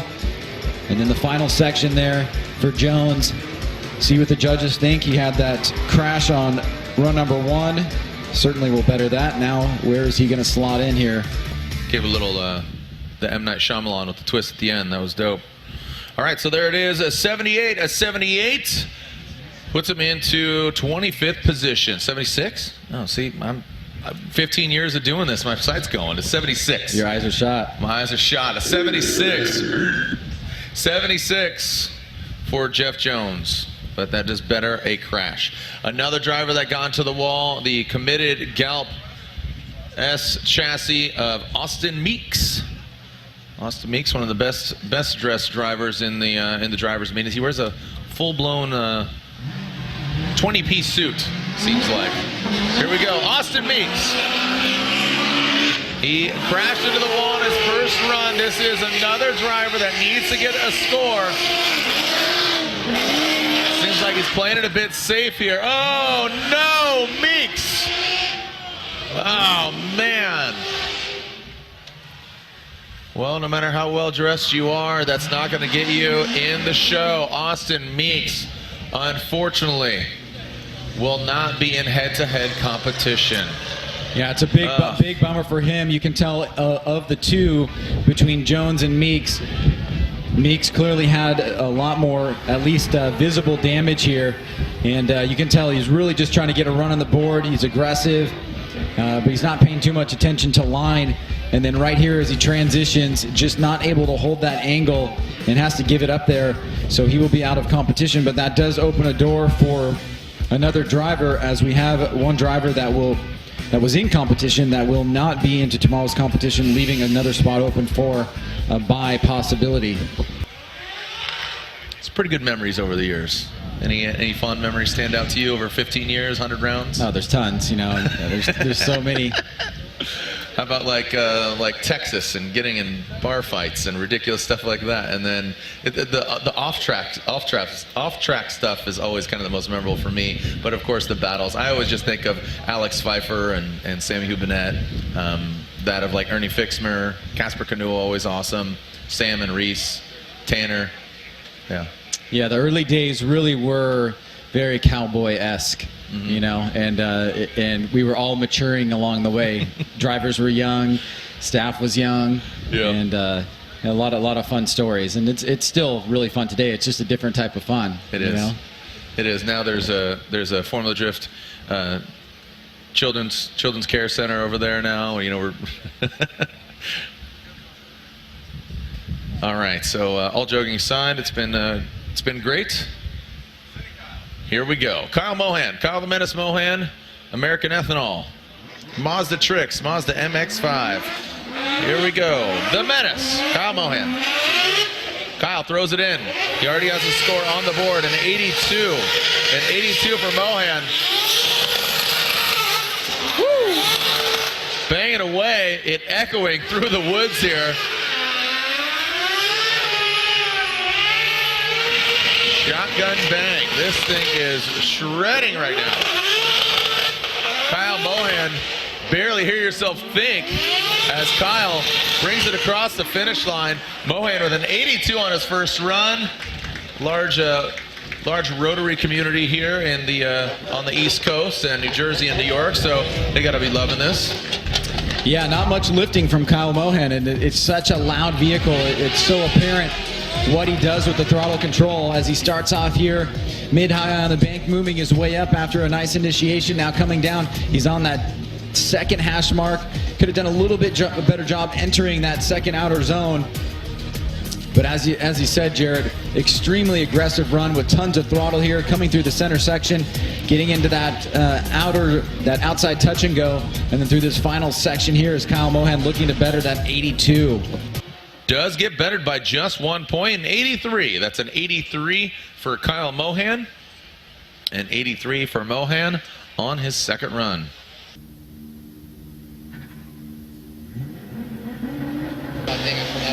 Wow, all right, well, we'll see if Taguchi gets his wallet back here. Taguchi throws it in, a little lower, maybe a little timid of that wall. In that second outer zone. Goes to Gucci, like I said, just needs to get a score on the board. Kazuya Taguchi, one more clip away from getting a score, and we'll be seeing head-to-head competition tomorrow. So fortunately for him, he works it out, gets a score on the board. So out of our initially 31 entered drivers, we will be seeing those 30. So here we go. Yeah, pressure is off. He'll get that score on the board. Now it's just a matter of where it's going to lock in. We've got a 75, a 76, and an 82 that are in the lower end of the scoring. So he's trying to get as high as 80. I think would put him out in good position here. Let's find out as he comes through this last section of the course, or is that touch and go, and then through this final inside section here. And there you go, a 74. A 74 for Kazuya Taguchi. So he does make it into the show tomorrow. And Rad Dan Burkett with a 74 on his first run. See if he can better it. We talked about his fluidity, just his level of comfort. He is in the head-to-head. Let's see if he can better that 74 and just work his way up the head-to-head bracket. Dan Burkett initiates, little e-brake, shimmying. See him working his way through that bank. A swing. You'd hear a lot of lifting there, Ryan, some correction. Looked like he was going to overcook it, but then stays in it. As Dan Burkett, all the way to the outside touch and go. So some little moments here and there, but you could see just, like I said, that level of comfort, not really just going with his gut, and you could see him just correct here and there. Oh, wow, what's that? Firing off like that? What? Bang, bang. You want some of Rad Dan? Here it is again, taking a look. Like I said, just on initiation, you see him shimming and coming down off the bank. Not bad there, but watch when he goes into the second outer zone. You see correction, and again, you can see that smoke trail. That was a sign of him lifting, and then another shimmy there. And there is one more approaching that final front clip. So just kind of nitpicking here, but that would definitely fall into the fluidity portion of what the judges are looking for. Still an exciting run. You know, a lot of these guys making it look easy, so just those little finite details is what separates you from that #1 qualifying spot, or you know, receiving a 74 on his first run. So it looks like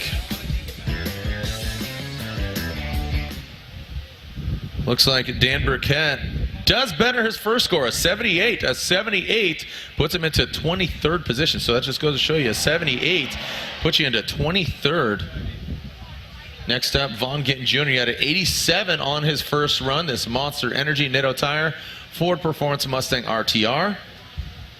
Vaughn Gittin Jr., former Formula Drift champion. The 25. Just purchased a Ford GT. That was pretty sweet. And he had a really humble post about making that purchase of, you know, the supercar. Pretty sweet. So stoked for him. Excited to see what he's going to do. And today's National Donut Day. If you didn't see the video, he rocked a few donuts in that Ford GT. So check it out at Vaughn Gittin Jr. And Vaughn is ready to send it. Here on his second run, an 87 on his first score.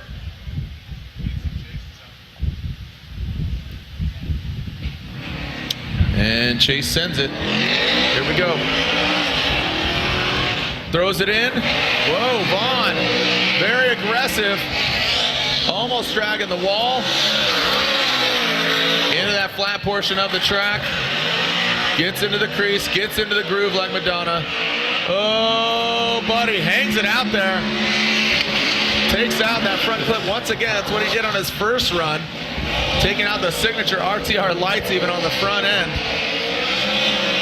Vaughn Gittin Jr. gets up, but that was after the finish line. Vaughn really going for the gusto here, Ryan. Yeah, well, he's got that 87, looking to break into the 90s if he can. He's got a pretty good score to start off here. Let's take a look at this run and dissect it. Pretty solid initiation, snaps to it, gets nice and high on the bank, stays with it on the line, can consistent down coming off into the bank in that first inside clip.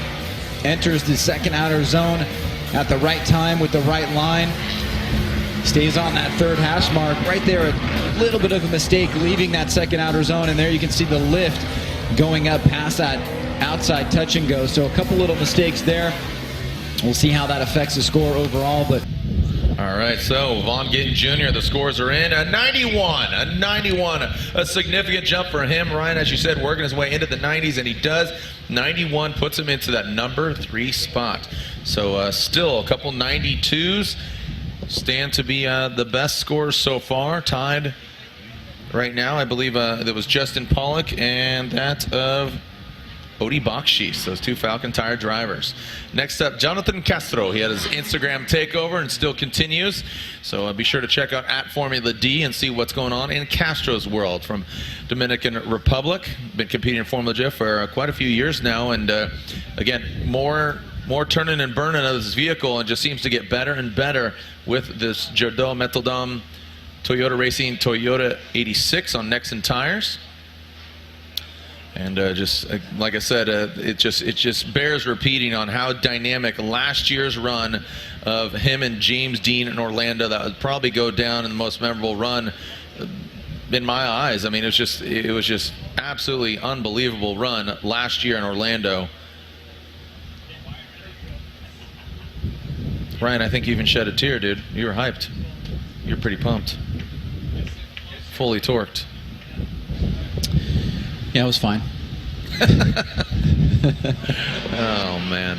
All right, here we go. Jonathan Castro here on his second run. He has an 80 on his first run. Throws it in. Oh, buddy, look at that. Castro might have exchanged some paint. You just can't see it through that thick smoke coming out the back of this 86. He's part of that Bruce Brigade family as well. Got a little hesitant there. You saw him kind of potentially almost lift like it was going to rotate on him. Massive angle here for Jonathan Castro. Oh man, looked like that was going to be dialing it in. A wide swing past that final front flip, but woo-wee! Solid job there. Well, we've still seen these really impactful runs get pretty high scores. We're not seeing the 95s, the 94s, the 96s, or anything like that, but we're still seeing drivers that are making a couple little mistakes that we noticed still get some pretty high scores as long as the impact is there and the majority of the run is pretty consistent. And that is what we see here from Jonathan Castro. Does a great job manufacturing a wonderful lineup on top of the bank and even making contact with the wall. Now as he enters this second outside zone, this is where he had that quick lift for a second. You can see just a little bit of a change in the smoke line. And as he comes into this center section here, he handles the whoops really well, gets into that outside touch and go, and then draws a line that goes a little bit deeper than he probably should have on that last inside section. Here's the initiation. Let's see if we can catch where he made contact with the wall. It's going to be right in front of the camera, just right about there on the back end, but he actually deals with it really well. And then you can see just how well he also handled coming down off the bank into that inside clip, not letting the car jump around. So Jonathan Castro, he already has that 80. I have to imagine that is going to be an improvement, and it is. And it is an 82 for Castro. Solid job from him. Castro with an 82 puts him into 17th position. So again, still leaving some points out there on the board, but yeah, there you go. There you have it. Matt Van Kirk with a 76. A 76 on his first run. Another driver from the Pacific Northwest. Closet Creations, Popeye Energy. S13's got the LS. A very fluid driver. And the smoke becoming an issue here. Like I said, the wind definitely helping out, getting rid of it, but the big flag not waving as stiff as it was earlier. Van Kirk slide his way up into the bank. High on the bank is Van Kirk. Now into that second outer zone. Van Kirk, very, like I said, very smooth. Very fluid driver. Just his transitions, not snappy, just very progressive. That makes it a little slower compared to some of the other drivers, but really like what Van Kirk is doing. A Formula Drift rookie, And just given where he's running right now, not too shabby on his maiden voyage. Well, you can see here he opts for this real sweeping entry into the initiation, snaps into it, gets on throttle, finds that line nice and high up on the bank. Now coming down off, handles that well. Nice job on that first inside clip. You can see he's entering that second outer zone. Doesn't do it very aggressively, but he keeps it smooth. A little bit long there on that exit to the second outer zone. Now getting into that touch and go. He's right on that second hash mark, and then the final section of the course through the finish line is Matt Van Kirk. Van Kirk currently sitting second as far as Rookie of the Year, and his point standings currently 18th. And just ahead of him. And there's an 85. An 85 for Matt Van Kirk. Does better a 76, so an 85 for Matt Van Kirk. And again, sitting in 18th overall, sitting 17th Kaufman. But as far as Rookie of the Year, Dirk Stratton, he's currently leading Rookie of the Year in that Corvette. He's up next. So right now, Matt Kaufman, World War Kaufman here. Talked about how dynamic of a driver he's become, a 79 from this Ford power plant under the hood of the S chassis. Here we go. Matt Kaufman. Yeah, out of the gate, just a quick straight line approach. Not as high and aggressive as he was on his first run. Flicks it into that second outer zone. Big angle there. Can he hold on to it? Yeah, he has to take a little bit out of it. You can see him almost maxing it out. Taking a shallower line, doesn't get out to that touch and go, but it allows him to stay tight to that front clip. And there is Matt Kaufman's second run, almost taking out that Black Magic clip there.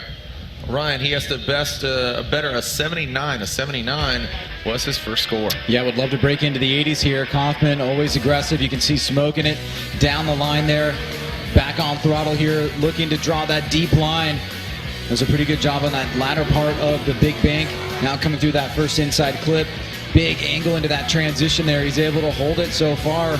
You can see right there he comes off and makes a little tiny flub with the fluidity coming through that section. But again, very aggressive on that section of the line towards that outside touch and go. He misses that completely, so we'll have a line deduction there. But now let's go to the judges as they have inputted the scores. 81, there you go. Ryan, you're like this little Karnak here, telling the future, looking at your crystal ball, aka your shiny chrome dome over here. And 81 for Matt Kaufman on a second run, puts him into number 21 qualifying position.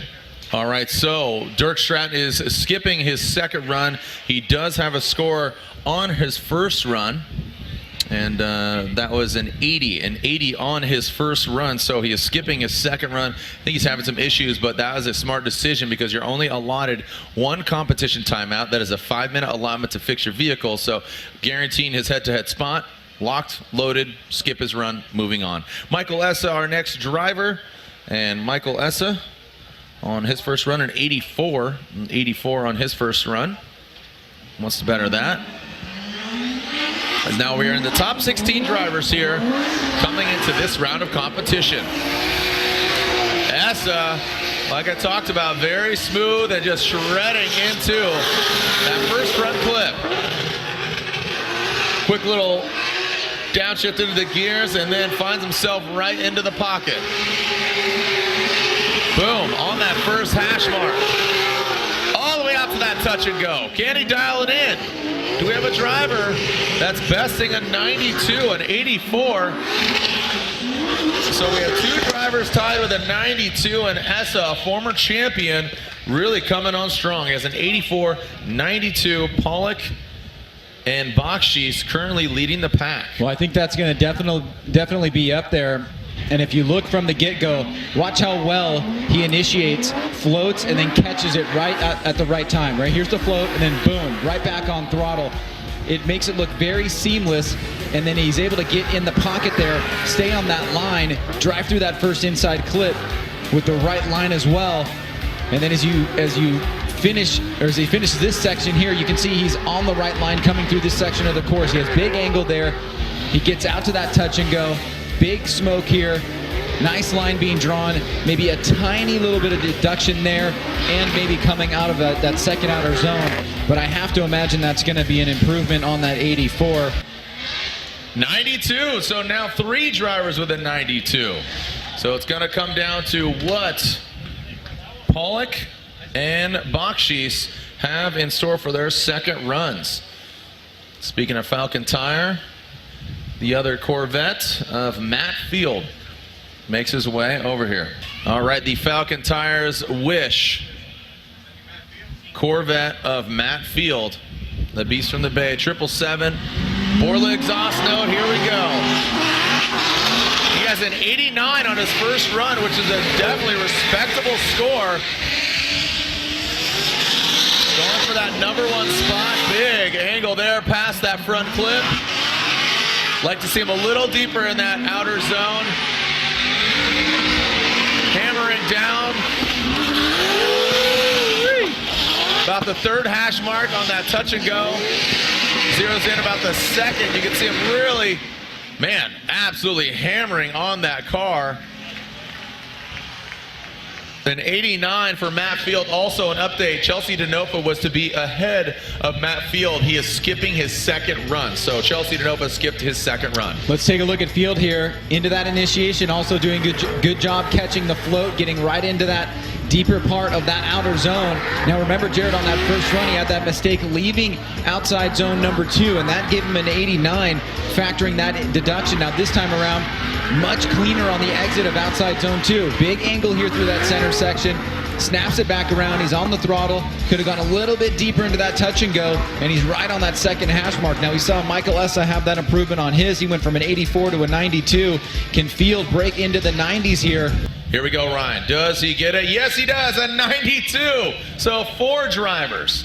So Matt Field, as it stands right now, because Essa had that 84 and a 92, Field with an 89 and a 92. So depending on where Pollock and Bakshish, we're talking about that frenemies. So now those 2 frenemies both with 92s, but right now Alec Honordale with an 85. An 85 in that Black Magic S14. Woo-wee! Blending into that black wall.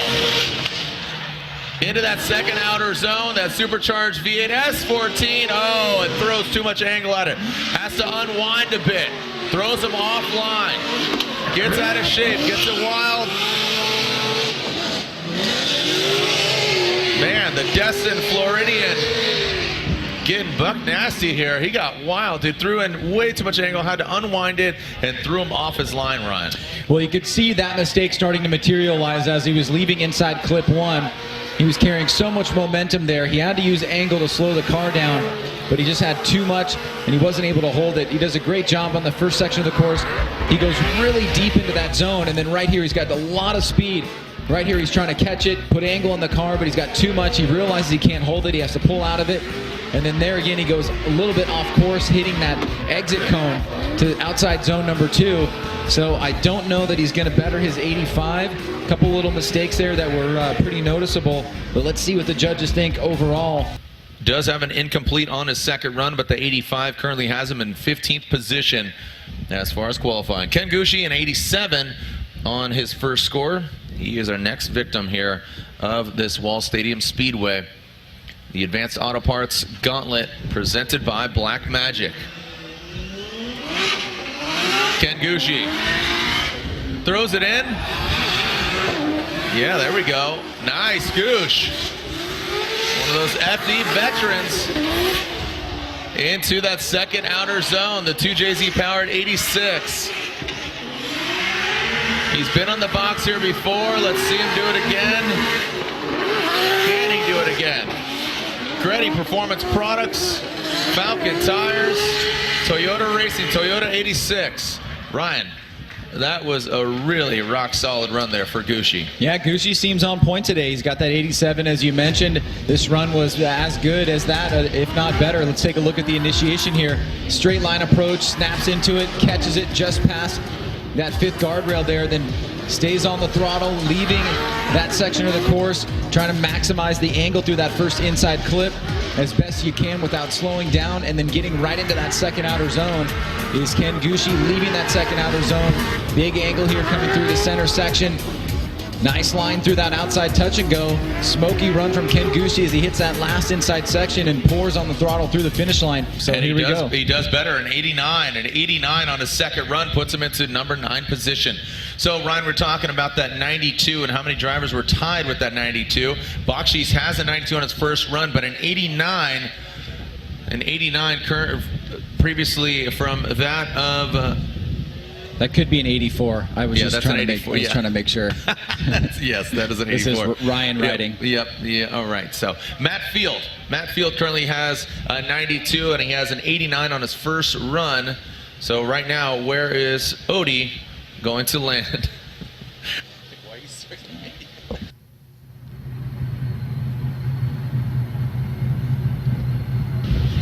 All right. So yeah, and Essa has a 84. To back up his 92. So, Ryan? Yeah, I was going to say, so as it stands, basically right now, Field is in first place on paper. Right, on paper. But here we go. Still a few drivers ready to rip. Oh, Odie Bakshi. That Falcon tires. Fuel suspension. S14 in that second outer zone. He's gunning for his frenemy. Can he take down his frenemy? That is Matt Field. Wow, that exhaust note is nearly deafening. Woo-wee. Send it, buddy. Wow. So again, does that better in 89? Basically, he's going against his frenemy, Matt Field. 89 or better. He's got first place locked up for the time being, and you get a sense from Odie what to expect from head-to-head competition here tomorrow. Very aggressive, lots of confidence. He manages to destroy the wall, does a great job there, initiates, catches it, fills that outer zone. Lots of speed coming through this section of the course. He's using the vehicle's momentum and the angle to get where he needs to be. You're not seeing a lot of the extra inputs, not a lot of e-brake use here. Just a quick one right there. And watch the inside wheels. He makes a little bit of a correction right there, but very minimal, and he uses it to get back into that right line for that inside clip. So 89 or better. He is your number 1 qualifier for the time being. Odie Bakshi with a 93. So he just puts a stamp on it, a 93 for Odie Bakshi. He says, that's cute, Matt. I'm just going to go ahead and I'm gonna just one-up you, literally. 93 for Odie Bakshi, your new number 1 qualifier, but still some shredders left to go. Dai Yoshihara, one of those FD veteran legacy drivers since day 1, turn 14 distribution. We just heard just how loud and kind of, I don't want to say obnoxious, but just deafening these exhausts are. Dai Yoshihara, being a turbocharged LS, is surprisingly not that loud. It just kind of has a nice, clean, very tech-sounding exhaust note, but now, regardless of exhaust note, he sticks it to the wall. Big, massive angle there. Is that? Yeah, I knew that was going to throw him off. Looked like he threw that angle and slowed him down way too much to get that second outer zone. It threw him off his line. Out to the touch and go goes Dai Yoshihara. And one final clip away. Well done from Dai. But Ryan, when he came off of that transition to the flat bottom, massive angle, slowed him down, threw him off. Yeah. Dai's exhaust note is very Dai. That's what I was trying to. Yeah, and Odie's is not very Odie. It's not. Let's take a look at this mistake here. It was a good start by Dai. As you said, he put a big angle in the car here, and then it really slows the car down. As he wraps back around, he doesn't have enough momentum to fill in the deeper part of that zone. So it'll be a mistake on the line there, and probably on fluidity, depending on where that mistake was made on the track map. Now coming through the center section here, Daijiro Yoshihara looking at trying to better that 90. I don't think that's going to be enough. No. But let's take a look at it from another angle here. You can see he's carrying a lot of momentum, so he puts an angle in the car, and then when he transitions back around, he's just not on the right line and can't get deep out into that zone. So an 84 on his first run, or sorry, a 90 on his first run, and an 84 on his second. Just seeing the scores over the officials and the computer. So 84 on a second one, 90 is still a strong score. Currently in 7th position. So here's the other driver that has a 92. So Justin Pollock, we've seen him grab that Black Magic Top Qualifier Award. That, again, the medallion, the bling, the cash, and the product. 92 on his first run. Few more drivers left to go. We are into the top 10. You can see the Fast Orange qualifying standings. Odi Bakshis at the top. Justin, what do you got? Justin with a 92 on his first run. Gets up into that wall. Comes down into that second outer zone. Goes Pollock. Big angle. Stays in it. Pushes that gas pedal through the floor. Into that touch and go. Into the final front clip. Ryan, that's a strong contender there. That is a strong contender. Can he take down Odi Bakshis? That was a very impressive run, given all the pressure and all the pride. Well, if he's going for first place, it's got to be a 93. It almost sounded like he almost missed a gear here for a second. Right. He kind of slows up. Now he gets back on it. Luckily, that short run up, he can deal with that. Stays deep into that first outside zone. Now coming down off. Great angle there through that first inside clip. Big angle here. Now he almost makes a mistake and has to pull some out, but he does a good job making it look proper. But then you can see he goes a tiny bit off course there, but we've seen the judges give some latitude there. And as he comes through that outside touch and go, he goes real deep and then kind of almost late apex as that drives around it. Here's that angle once again, really pushing the limits of the vehicle. Right there you can see just that tiny adjustment, but he makes it look smooth. And then he's a little bit offline there as he goes up. It's a very impressive run. It has high energy, but is it a 93 to better or tie Odi Bakshis? Here we go, going to the scores. 95, a 95 from JTP. Ups the ante, and JTP Justin Pollock knocks down Odi Bakshis from his tower. He was in there for a moment, and it takes him out of the throne. Our Black Magic Top Qualifier, as it stands, JTP Justin Pollock with a 92, and then backs it up with a 95. All right, so an 88 for Ryan Turk on his first run. Can he better it in his gum out? Next entire Toyota Racing, Toyota 86. Again, the blackout garage show star, him and Chris Forsberg just announced their builds. He's building the 86. Forsberg's building the 350Z. Follow them on the blackout. Again, that's Black Magic Gum Out, brought to you by, of course, Black Magic and Gum Out. PC Racing suspension on the corners. Here we go. The 2JZ powered Toyota 86. Ryan Turk throws it in. Oh, buddy, flirting with that wall. Into that front clip. Listen to that. Just stands on a big heavy lift there, though, Ryan. Massive lift. He is going to overcook it. I talked about how he really was pinned with that throttle. You can hear that anti-lag just firing off. Woo! And there's Ryan Turk. So yeah, he was just on the throttle past that front clip. And another scenario that we saw earlier for one of the drivers, just overcook it and get out of shape. Well, it was no choice for him. He had to do that. He came into that section of the course really fast. He needed to get back some speed off, and there was really no choice there to do anything other than what he did. But he started off really strong here. I mean, this is still a solid run. Nice job by Turk coming through that first inside clip. This is where he puts a lot of angle in the car. He has to get on the e-brake. He realizes he's about to go up on course, so he gets back on throttle, has to make do with that little mistake there. Now leaving the second outside zone, coming through the power alley. Big angle here by Ryan Turk, getting on that first hash mark of that outside touch and go. And then through that final turn is Ryan Turk sitting on an 88.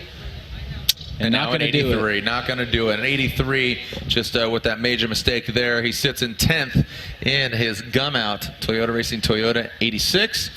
And next up, Forrest Wang. We are currently about to get into the top 5. Forrest Wang sits just outside, comes in 6th position into this round of competition.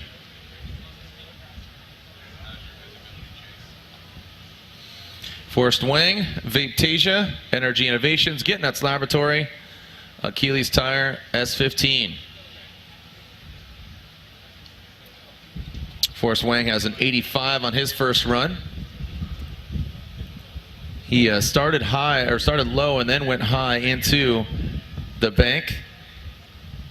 Let's see how he fares now. Looks like the smoke dissipating just enough for him to leave the start line. Here we go. Forrest Wang on his second run. Can he better an 85? Massage his way up there. Doesn't get all the way up. A fluid transition from him. Man, that thing sounds like it's like a droid. All the noises the thing's kicking out. Whew. All right, running through the gears. Give it another gear, Gary.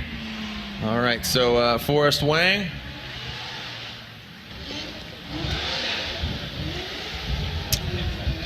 Ryan, let's look at it again here. So Wang with that 85, Jared.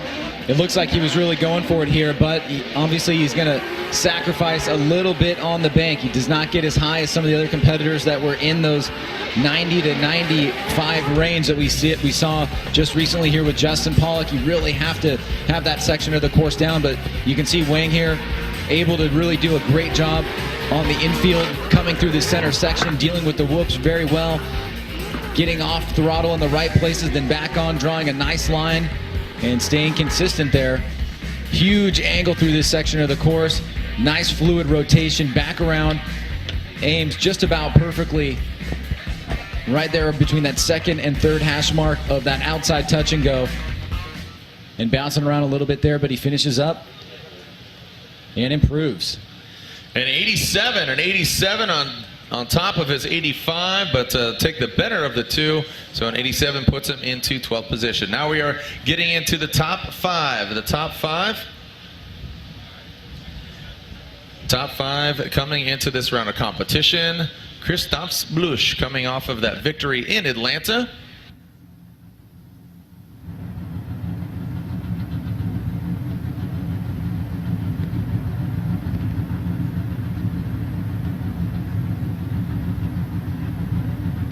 Just an FYI, if you were anticipating going to the driver's autograph session, we will try to expedite the drivers getting out of their vehicles and getting over to the autograph session. We will have our dedicated hour autograph session, but again, once we have our final 5 drivers here completed, we will get them over to the autograph session.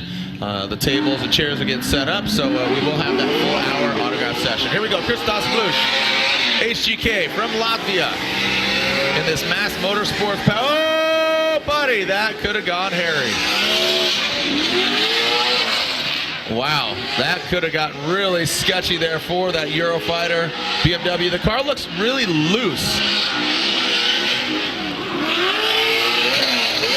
Ryan, I mean, correct me if I'm wrong, that one I saw...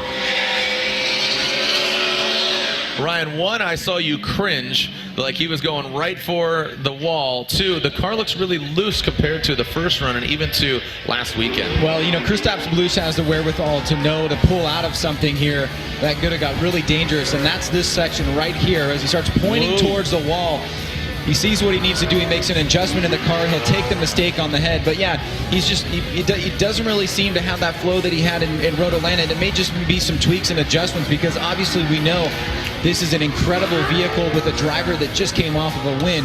So we certainly expect him to back that up here and be very competitive at this round. His first score was that 76. As we take a look again, this is where it gets a little bit gnarly. Right there, he starts pointing towards the wall. He adjusts. The judges will obviously look at that as a pretty sizable mistake. And 76 on his first run. 76 on his first run, as you said. So I don't know that this is going to better the first run. So Christophe's on his first run with that 76 and an incomplete run on his second. So all the way down there at the bottom of the pack. So going from, let's call it what it is, 0 to 0 from Atlanta to now 76. He's going to need to swallow his pride and bring back that Latvian BA. Here we go next with James the Machine Dean. No, sorry. This is Peter Risek, sorry. It's easily to confuse them, because 1, their cars look almost identical. 2, they're right before and after each other. So Peter Risek. Oh, wow. almost bit off more candy than he could chew there. Peter Visick, oh, throwing up some shrapnel. Shreds a back bumper, stage left. Sorry, Daddy. Looks like he's going to take the candy and run. Well, that was contact with the wall there, causing an incomplete, going on the inside of inside clip number 1 towards the media pocket. And that is what happens when you stay in that zone just a bit too long. Let's take a look at this here one more time. Starts off pretty strong, gets on the throttle early there, and right here he's pushing. He taps the wall, and then that causes him to not be able to make that transition in the right place coming down off of the bank. He sees that it's going to be offline, so he takes the incomplete. Here it is again. He doesn't tap until right about there. You can see some pieces fly off the car, and then really just the physics of the vehicle where it's pointed has no choice but to go off course and salvage the run at that point. So he will take that incomplete, and we will move on to James Dean. Did you say Reese's Pieces? Here we go, moving on to James Dean, inspecting the wall. Looks like it is good outside of a Sylvia S15 taillight here. Thanks, Sopa, Matt Sopa, grabbing that piece. Thank you to all our hardworking staff and crew. As we are now getting into our top 3 drivers. James Dean. The Machine, Wordhouse Drift Team, Falcon Tires, S15 Sylvia. Turns it on, turns it up.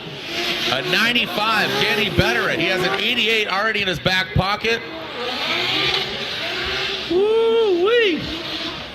Just licks the envelope and sends it into that crease, into the pocket. Kind of a wide swing there, but he does tighten it up. Ryan, that was definitely more fluid than Justin Pollock's. You know, Justin had that impact, you know, like that kind of amplitude, that X factor here. What do you make of James's run? Well, you know, the judges, we've noticed this round, the judges have been allowing for a couple little minute mistakes if the run is very aggressive and is really maximizing angle in these really important sections, especially on initiation, the bank, this section of the course here. James's run is pretty aggressive. He's not making many mistakes, if any mistakes at all, and really it's going to come down to how the judges interpret the overall aggressiveness of this run, putting it together from a line and angle perspective, and also factoring in the fluidity, the initiation, how early did he catch it. He already has a great score. He's got an 88. I'm sure this is going to break into the 90s. I don't know exactly where it's going to go. James has a number of #1 qualifications in the years past, and this is going to be a challenge, I think, to the #1 qualification. Let's see. All right, so an 88 on his first run, and on his second run, a 93, so it is not better than 95, but still a solid score, and I do agree with that as far as the impact and what Justin brought to the table as compared to James Dean, and I definitely agree with the judges there, so good call, guys. So we are now into our #2, coming into this round of competition. Chris the Force Forsberg, and Chris Forsberg had an 87 on his first run. You can see he currently sits 13th, or in that unofficially area. 13th, 14th, depending on the outcome of the second run. So an 87 on his first run. The NOS Energy Drink 370Z on Nexen Tires. Again, watch him and the Blackout Garage featuring him and Ryan Turk.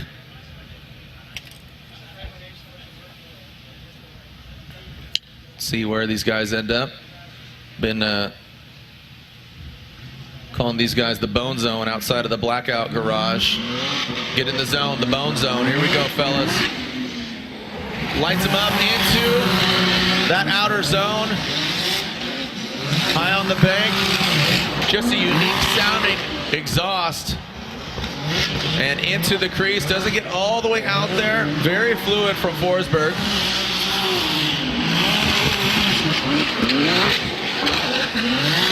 Just a unique overall sounding setup, but for this 15-year veteran of Forsberg in FD, day one, again, 3-time FD champion.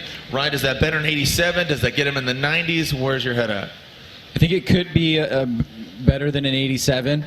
I don't think it's your #1 qualifier. But let's take a look at it again. I think the one thing I noticed from the initiation is the initiation was a bit hesitant and took a little bit longer to get back on throttle than some of the other guys in the mid 90s. But outside that, you can see a great line. Gets into the second outer zone. He gets on throttle early through the second outer zone. He stays on throttle. He draws a great line. He finishes up that zone. He's got good angle coming through this section.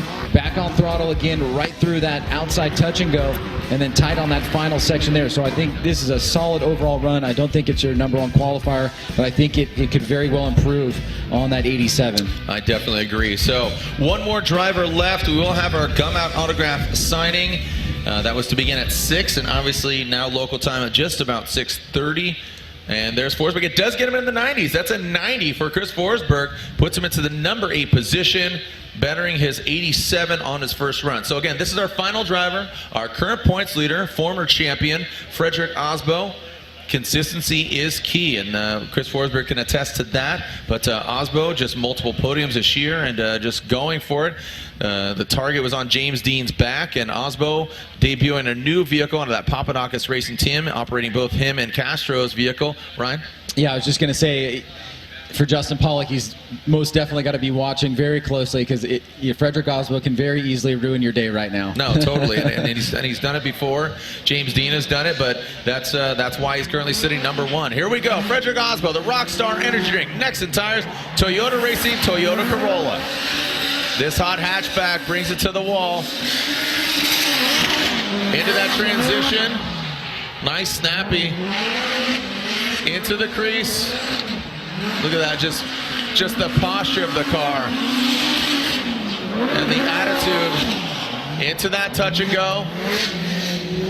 And around that final front clip, there goes Frederick Osbo. Ryan, is that enough? I'm saying no.